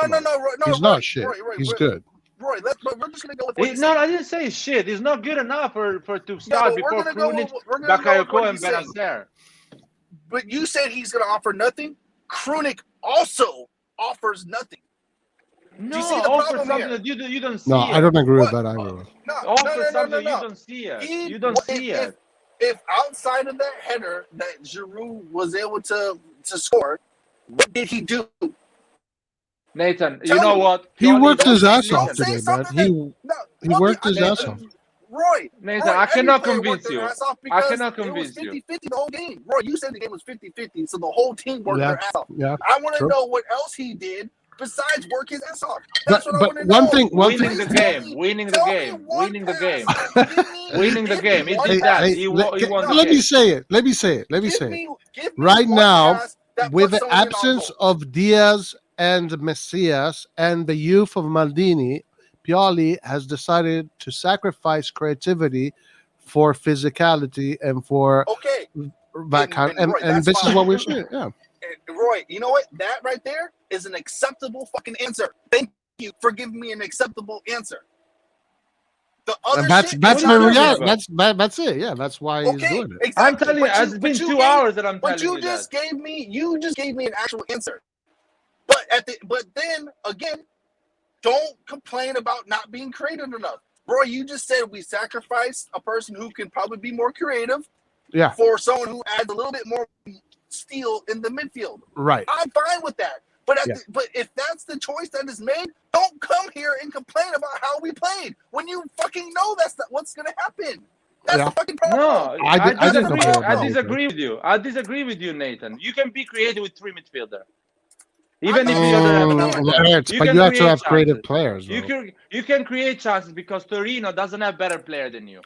Bologna doesn't have better player than you. You can be creative. I don't know about that. Okay, You can be creative moving You players. just said that those teams don't have better players than us. So why is it that if Maldini plays all of a sudden now there's chances that we're Because going to lose? Maldini is even worse than those players. I'm telling you in a nicer No, way. come Now on, I'm gonna man. go You and see, say now, because- Roy, do you now see where I'm coming from? Please tell me. No. Okay, but first of all, like in order to, it doesn't matter if you have 3 midfielders, 4 midfielders. If those midfielders are not creative midfield, they're not going to create. So it doesn't matter. Exactly.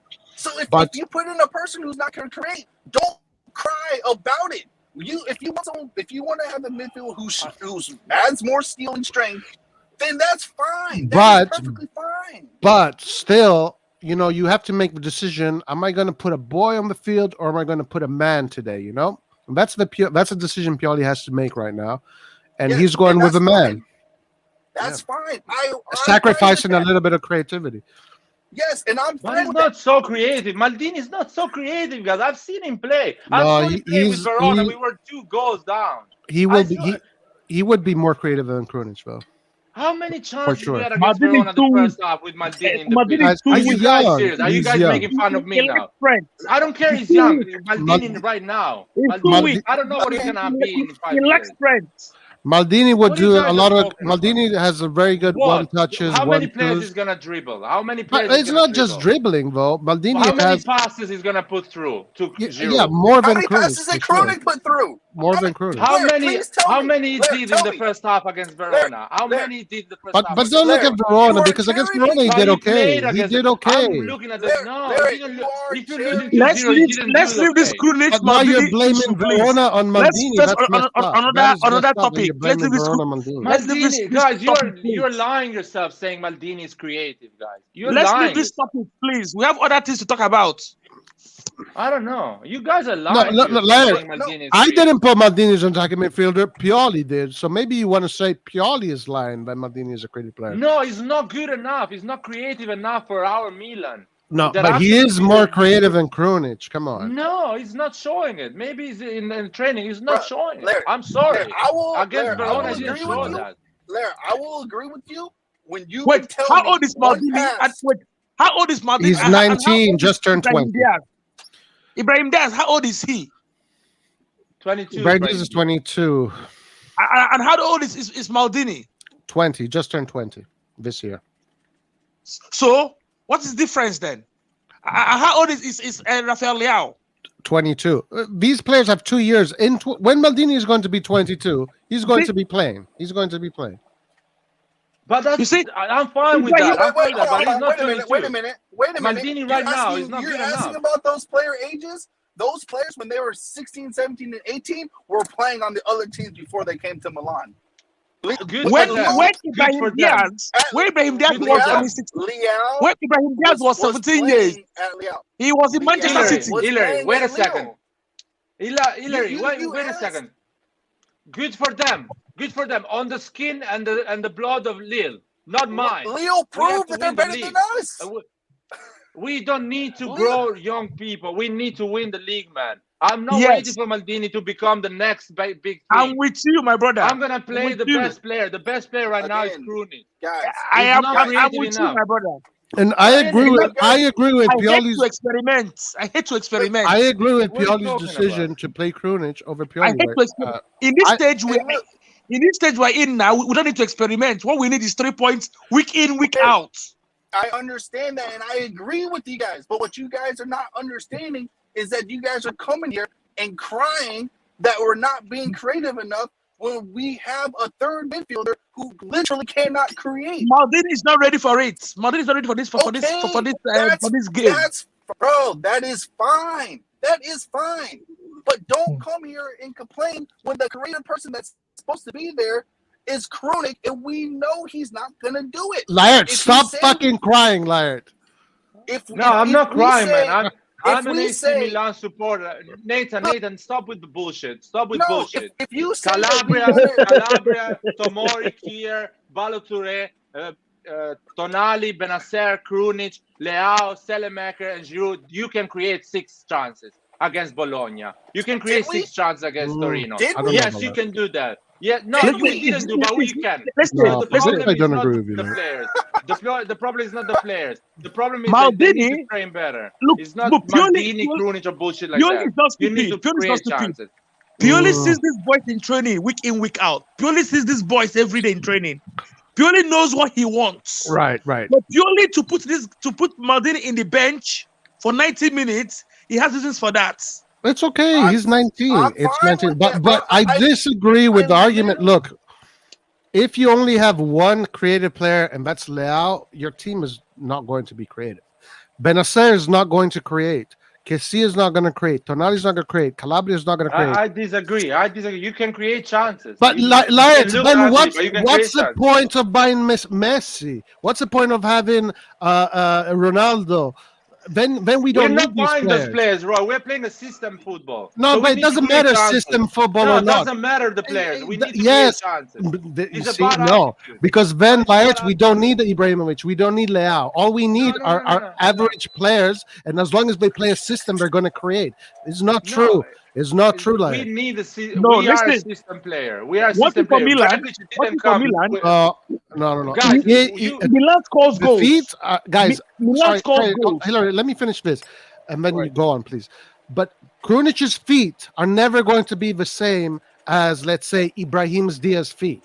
Brahim Diaz is a creator. Krunic is not a creator. So it doesn't matter what if the system. You need creative players. You need creative players in order to create. So then, what's the point? What's the point about getting creative players, then? Let's only get defensive midfielders, then. Roy, what I'm telling you, Okay, I want to close this live because it's too long. Let me ask one question. What is different between an attacking midfielder, a central midfielder, and a central defensive midfielder? Could you explain that to me? Yes. Where can you class Krunic? Is he a central midfielder, attacking midfielder? Krunic is a central midfielder. He's a CM/CDM. CM. Right. So a He's a- central he's a midfielder can CM. play attacking midfield. Yes. But a CDM can play attacking midfield. Yeah. I think that's correct. Right. A CM now. can play Right. ACM, Okay, but now. CM Okay, probably now. not. It's not a good choice. Okay. Can Maldini play a central midfield? I don't know. Maldini can play as a You see, center mid. that's the problem now. But the thing is, I don't know. you are going. But about yeah, this- this is what You were Pioli. going This was about this. Pioli's reasoning, Hillary. Yes, No, but I look, get it. the way he's going about this is slightly true and slightly not true. As a CM, yes, technically you can play as a cam, but only if you have those qualities. Krunic's You're not going to be qualities creative. are You're not going to be creative. Listen. Krunic's qualities are center mid, yes, but then his secondary best quality is defensively. So that CDM. would make him a CM. Does it make Yeah. him a center mid? You're not slash going to get CDM.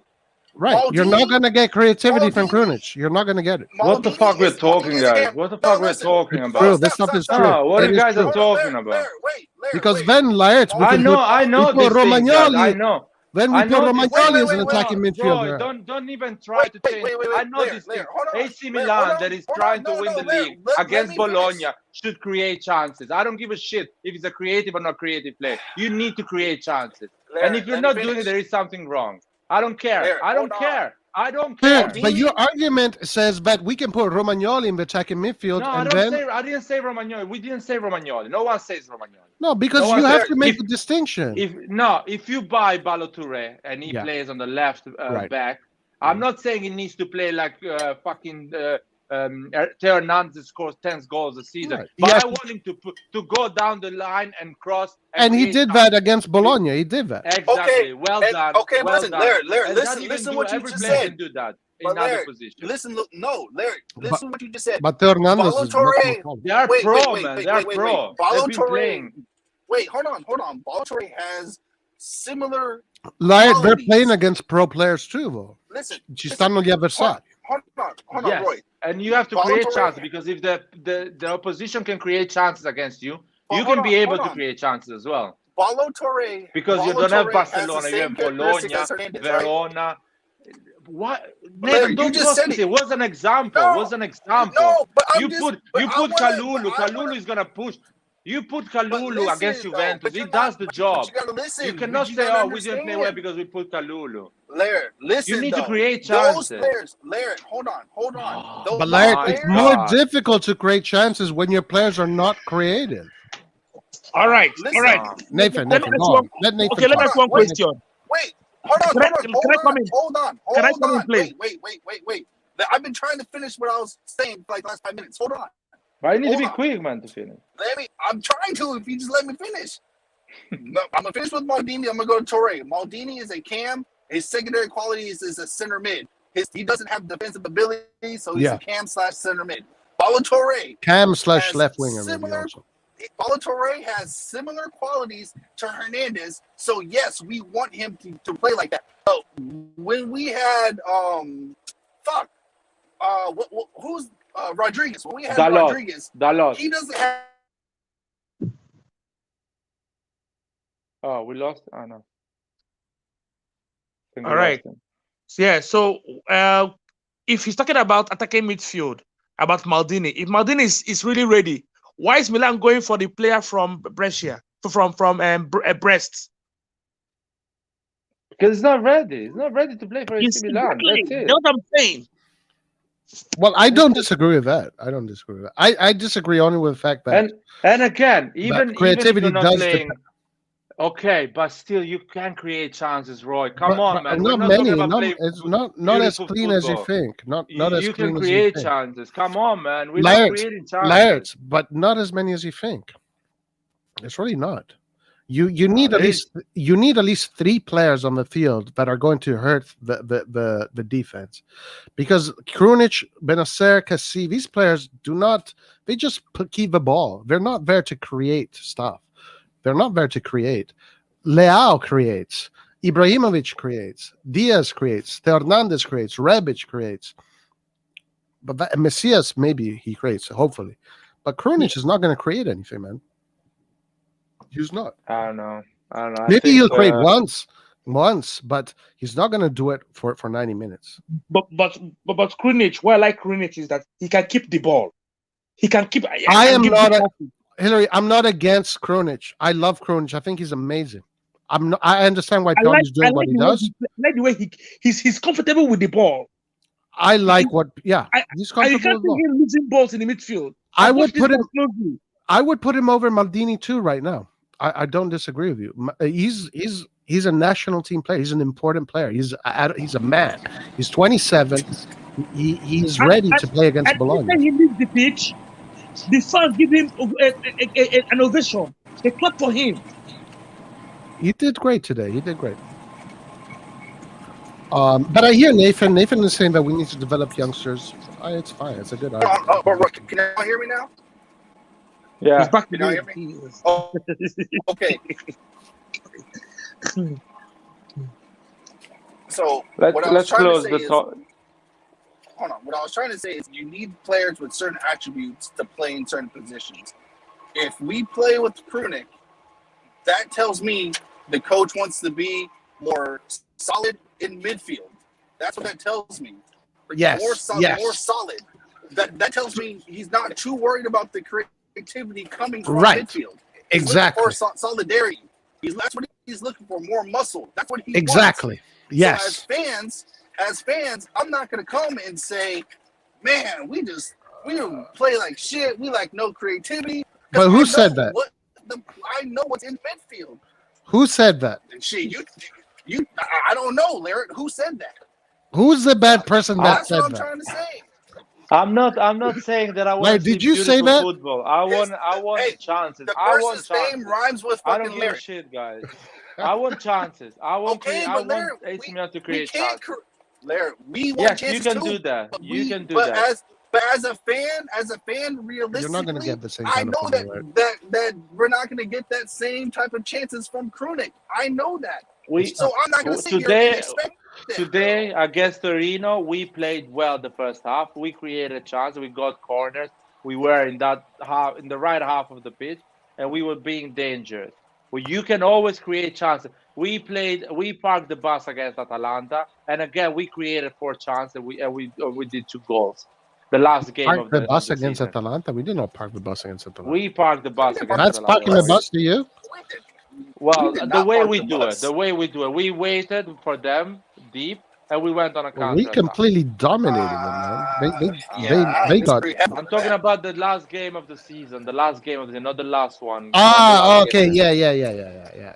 But we waited for them. We created chances. I Right, want to right. create chances. We Last season we had games that we were playing with Kasti, Krunic, and I think was Leao on the left, and as a striker But Colombo. And again, we created chances. sorry, my man. But against Atalanta on the field, we had Diaz, we had Çalhanoğlu, we had Hernandez, we had Leao. I mean, you are going to create chances with those players. But if you have Krunic, Salamakers, and Kessie and Tonali, and then Giroud, who is not he doesn't create chances. He waits for chances to be created. You only have Yes. Leao to create chances. You're not going to get many chances. No, I think there is enough quality to create chances there. But from I who? think Who? Give me the names. Man, these players are not fucking. How can I say it? Don't say these players. Give a name. Who are No, these all players of that are these- going to create? Who? Krunic knows how to fucking pass the ball and to run to the space and to create spaces. I can I'm pass the not ball saying too. Krunic I to guess dribble. someone I should sign want me up. I want Krunic to move around and to create chances. I want Doesn't, Tonali though. to be good on Right, possession. but there's a and to difference hold the between ball. Rui Costa and Gattuso, right? Who's going to create more chances, Rui Costa or Gattuso? We were creating chances even when we had like ugly midfielder. Like I'm talking about something like Ambrosini, But who Gattuso, was and creating the chances, Larry? It was Kaká, it was Seedorf, it was Pirlo. Those were the players that were creating the chances. But I've seen AC Milan with a lot of low quality, and still you have to create chances. I think you can create chances. You can create chances with Selemaker, Krunic, Leao, and Giroud. You're not going to create many. You can, You're not going to create many. you can create, and that is something that they need to start. I think it's a mentality problem. They are not concentrated enough.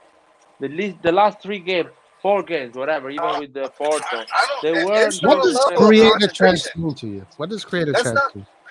Roy, what is created chances? I'll do. You want an example? Yeah, You want give me an example. I create chances. You pass the ball 2-3 times in the middle of the park. You give the ball on the right to Selemaker. Selemaker cross the ball for Giroud. That is a simple chance. I'm not asking for. But how many times does Ronaldinho, Selemaker take Messi. on his man and Not need create to a take clean the man chance? on. You don't need Yeah, to you take too the man need to on. take the man on. No, you need to go with the whole squad 30 meters more forward. We do go with the whole squad. I have a listen. So in this, the way you're describing it means that we do not need great players. We only need average players. We are. See, I'm not saying that, We but don't when you need don't have those Chiesa. We players, don't need Dybala. We don't need Brahim Diaz. We don't need Ibrahimovic. We don't need Messi, Maradona. We have Krunic. We have Salamakers. no, I didn't say that. I said if you don't have the quality player, you still need to create chances. Oh no, Well, you how still many try times? to create How chances. many Yeah. times we put Leao today in a position on his left side to dribble his man and put a cross? How many times we put? I'm not asking I don't Krunic to go remember. and do that. I'm asking the team Okay, to They but put closed down Leao in the well. They closed position them down okay, to pretty well. create a wait, chance. no, They wait, closed but them that's down. perfect. That's a perfect question. That's the perfect question. How many times did Krunic get Leao in a position to beat his man one-on-one? How many times did Krunic get Salamakers or Because Giroud? Nathan, No. because How many fucking I'm times did he explaining do you it? why. I'm explaining you why. No, you're I'm not. explaining you why. I'm Because the really tired distance, of this argument. I'm really tired the of this But you're argument. distance. To be honest. No. The distance between Krunic, Kessie, Tonali, Selemaker was really far away. They were really far away from each other. To cut There was things short. To cut things short, Daniel Maldini is behind Krunic. Krunic is ahead of him. Why are we making this argument? yeah. Well, yeah, That's he an is. actually good He is. question. But Who was creating chances in Hillary, do you 2012, not agree? 2013? Do you not agree that with Krunic on the field, instead of an attacking midfielder, you are going to create less chances? Is it? Do you agree with that, or don't agree with that? To me, I said Krunic is not that creative, but he's a good passer of the ball. He can turn something Right. to turn to goal. But He's going to keep the ball. He's not going to lose it. Daniel Maldini, creative when it comes to that flair of creativity. We know he has it, but he's not ready to develop it now. I've watched this guy play. Fair. He has that flair of Roy, creativity, but he's not ready to develop it with us now. Roy, If I can't deny him his Yes. skills. Fair. Roy, we had a Fair. chance the first half. We had a good chance. We had like a 1-2 with Krunic and everything. And Krunic tried to give the ball to Right. Tonali. He should have taken the shot, actually. He should have shot. Yeah, exactly. He should have taken the shot. And that right there, again, that's perfect. That's a perfect example. That right there, he should have taken the shot. That's my point. That is all my point. We need to be there more often. No, but Laet. I'm not complaining about the last pass that Krunic missed it, and he gave the wrong. He made the wrong. I'm telling you why we're not there more often. Why we're not? Because in order to get there, hold on. Let me answer this. In order if to you get, can make it once, you can be able to do it more often. That's not players entirely that can do true. that. It's not entirely Yes, you true. can do that. Because in order to be in those condensed areas, you have to have very skillful players that can keep the ball and can control the ball in very tight spaces, like Ibrahim Diaz, like Ibrahimovic, like our more creative players. Krunic can do that once or twice, but he's not going to do that with consistency. No way. Otherwise, PSG would buy Krunic and not Messi. Okay, bro. How you explain that we scored 3 goals the second half against Verona with Krunic and Castillejo on the pitch and Giroud? Okay, how the fuck we created those chances? Exactly. Yeah. We had Leao. Castillo is a creative player. Castillo is a creative player. Castillo creates. Castillejo is the same level of Selemaker. He's not more creative. His crosses are shit. His crosses are shit. He doesn't dribble anymore. So you can put in that position. So you just said Selemaker should be more, but you just said that. Like, listen, they're not going to create as much. They're not going to create as much. Roy, what I'm saying that Castillejo got the ball to the own goal that right. Fucking Verona did. Castillejo because he ball. pushed and he put a cross in. Who gave that ball? Was what Krunic. Did Krunic do? Krunic gave him the ball. Krunic gave that fucking ball. Krunic gave the ball to Giroud. Giroud gave it back to Krunic, and Krunic gave it to Castillejo. It's not fucking Maradona that is doing that. It's Krunic, so you can create time. Are we really gonna sit here? Did anyone watch Milan versus Celtic last season? Guys, we need to put $100 million price tag on Krunic because he. Wait, no, I'll tell you. Because did anyone watch Milan Celtic last season? Milan Celtic last season. Did you watch the game? A little bit. Why? I watched the game. Yeah. Why? Yes. And did you see the lovely goal that Krunic scored? Yeah, Are we no, really guys, debating? Is that what I'm we're not doing right hating on now? Is Krunic. cherry picking? I am not And, hating on Krunic. and against Hellas Hillary, Verona, I am the free not kick he hating on scored. Krunic. I love Krunic. I love him. I We were love him to death. creating chances with fucking Maytek, Krunic, and worse player than this one we have Who now else? Who last else season. was on the field? Who else was on the field? I don't know, man. Okay. You guys are You're not. You guys are not including the rest of the players Krunic is who are playing according actual to instruction creators. from But Pioli. He's not a But you're creative not player. you are the one that you're not including those Why players. did When not I'll sign tell you, him? When we are players sorry, Hillary, like sorry, Caprari, Hillary. I he's wanna better than Nathan, Krunic. sorry, Hillary, you're not including those players when I'll tell you there is Tonali, Kessie, Benacer in the pitch, for example, and Krunic. You're saying no, Krunic is so shit that he's making everyone around him so shit that we cannot create one chances. That is your point. My point is Krunic has around him. The creator. That's the whole point. I see. I'm not mentioning Tonali. That is one-dimensional. You have one-dimensional thinking. Because that's not there. That is your one-dimensional way. You think football is one player creating chances. It's not. I think football is a team. That you pass the ball and you create chances. Even with Krunic and Kessie. No. Yeah, you can do that. You're We've done that. We played against Verona. Because then, what's the point of getting Messi? What's the point of getting Messi? But that is mastering a football, man. Creating a super team. I'm not talking about creating a super team. I'm talking about winning against Verona 2-0. You're not I'm answering. answering you, man. You're going to create less. Do you agree with me? What was his involvement? Wow, guys. I have a question for Laird. I'm going off in 5 minutes. I'm going off in 5 minutes. I'm had enough. Going off in 5 minutes as well because I'm telling you a million of But I have a question for Laird. I have a question for Laird. Okay. I want to hear this question. Are you going to create more with, let's say, Messi, Salah, and Lewandowski, or more? Roy, answer the question. Don't interrupt me. Don't interrupt. Okay. Are you going to create more with Messi, Salah, and Lewandowski as your top three? Or are you going to create more with Leao, Krunic, and Salah makers? Oh my God, this is a question. Roy, what is that question? I'll tell you another question. Are exactly. You create more?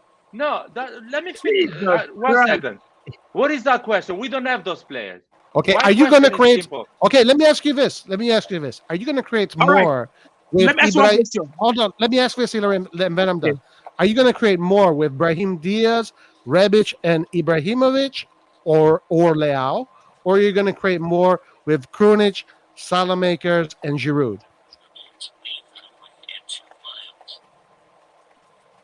With which players are you going to create more? It's a real easy answer. Like, I don't know what's taking so long. I think the headphone. He's got it. Can you hear us? I can hear you. Laird, can you hear us? Like Roy, he's having issues with his sound. Okay, but Roy, I'm not saying that picking Krunic is wrong. I'm not saying that. It wasn't. It wasn't wrong. Roy, can you hear me? Yeah. Okay, Laird. Sorry, Nathan. Then finish. But what are you going to create more with? You're going to create more with Ibrahimovic, fit Ibrahimovic, Rebic, Brahim Diaz, and Leao, or you're going to create more with Leao, Giroud, Salamakers, and Krunic? Is the first option. Right. Of course. But listen, let me tell you something. Bro, I cannot hear you. No, I can hear you. Oh, you can't hear me? Right. I'm not saying anything about the creativity of Krunic. You see? I'm not against Krunic. Roy. But what I can hear you. He plays according to the instruction of Pioli. Pioli knows what he wants from him. That's fine. That's all I've been trying to tell you. I'm fine with that. I'm fine with that. My problem is the people are coming here. I'm going up in 2 minutes. Roy, can you hear me now? Yes, I can hear you. Yeah. Like, look, I'm fine with that, man. Like, I'm telling you, I'm fine with that in his decision. My problem is people are coming in and complaining about creativity when it's not gonna happen because that's not what Pioli is asking Krunic to do, because he understands that Krunic's ability does not lie in creativity. That's One what thing I'm is trying to clear say. that I'm fine you're with Laird, that. you really pissed off Nathan today. Really pissed him off. Listen, I don't care. I actually don't care. I'm not even pissed. I'm just blown away at the my incredibility of just you nonsense guys. that's being I fucking I'm really, I said. joking. really I'm wanna, joking. I really wanna go. So I'm gonna explain myself for the last Go time. ahead. Go ahead. I'm going as well. So if you play Ibrahimovic and on the left Leao, on the number 10 Diaz, and on the Yeah. right Rebic, let's say Oh no, even Salamakers. Salemakers, you can Yeah. create against Bologna Yes. or against Verona or against Torino. Yeah. Yes. Let's Absolutely. say. You And can even create- against Atletico Madrid. Okay, but let's say these And three Liverpool. teams, because we are complaining about these three teams. I didn't Right, complain about Atletico. I didn't complain about Porto. or whatever, because there was the same level Fine. of team. But let's say a lower level team, you can Yeah. you create 20 chances in 90 minutes, Sure. and you create them in a beautiful way. There is a joy to watch those chances. Yeah. Beautiful football. Yes. My question is, if you change Ibra and you put Giroud, Yes. you change Diaz and you put Krunic, Yes. of course you're not gonna create 20 chances. I know that. Right. Can you create fucking 6 chances? Probably, yeah. That's what they did tonight. They What? created No, we chances. created 2 chances today. Two? Yes, we created 2 chances. One in the first half and one in the second half. That's it. That was 90 minutes of AC Milan. I don't know if that's completely true. Maybe we created Okay. 2 clean chances, if that's what you're saying. That's you mean the 2 thing. clean chances? Again, I'll do another example. We play against Verona, and you have Rebic is a creative player, Maldini is a creative player, Selemaker, and Giroud as a striker, and Right. you're losing 2-0. But we But that's- were still but that's- doing. That had Wait, nothing to do with the creativity. That's nothing to do. But these players, you're losing 2-0. But So that's you the have to- defense, Laird. That's the defense Okay, that but got I'm scored telling on. you. Okay, I'm telling you, but you're losing 2-0, so and you're not creating a lot of chances because the opposition is creating chances. I'm not complaining about those 2 players. Pioli, what does Pioli? Pioli changed Rebic, puts Leao. So same type of creativity, more or less different. Somebody has more pace, Rebic has more passing ability. So you put Leao. You instead of fucking Maldini, you put Krunic. So you go down on creativity.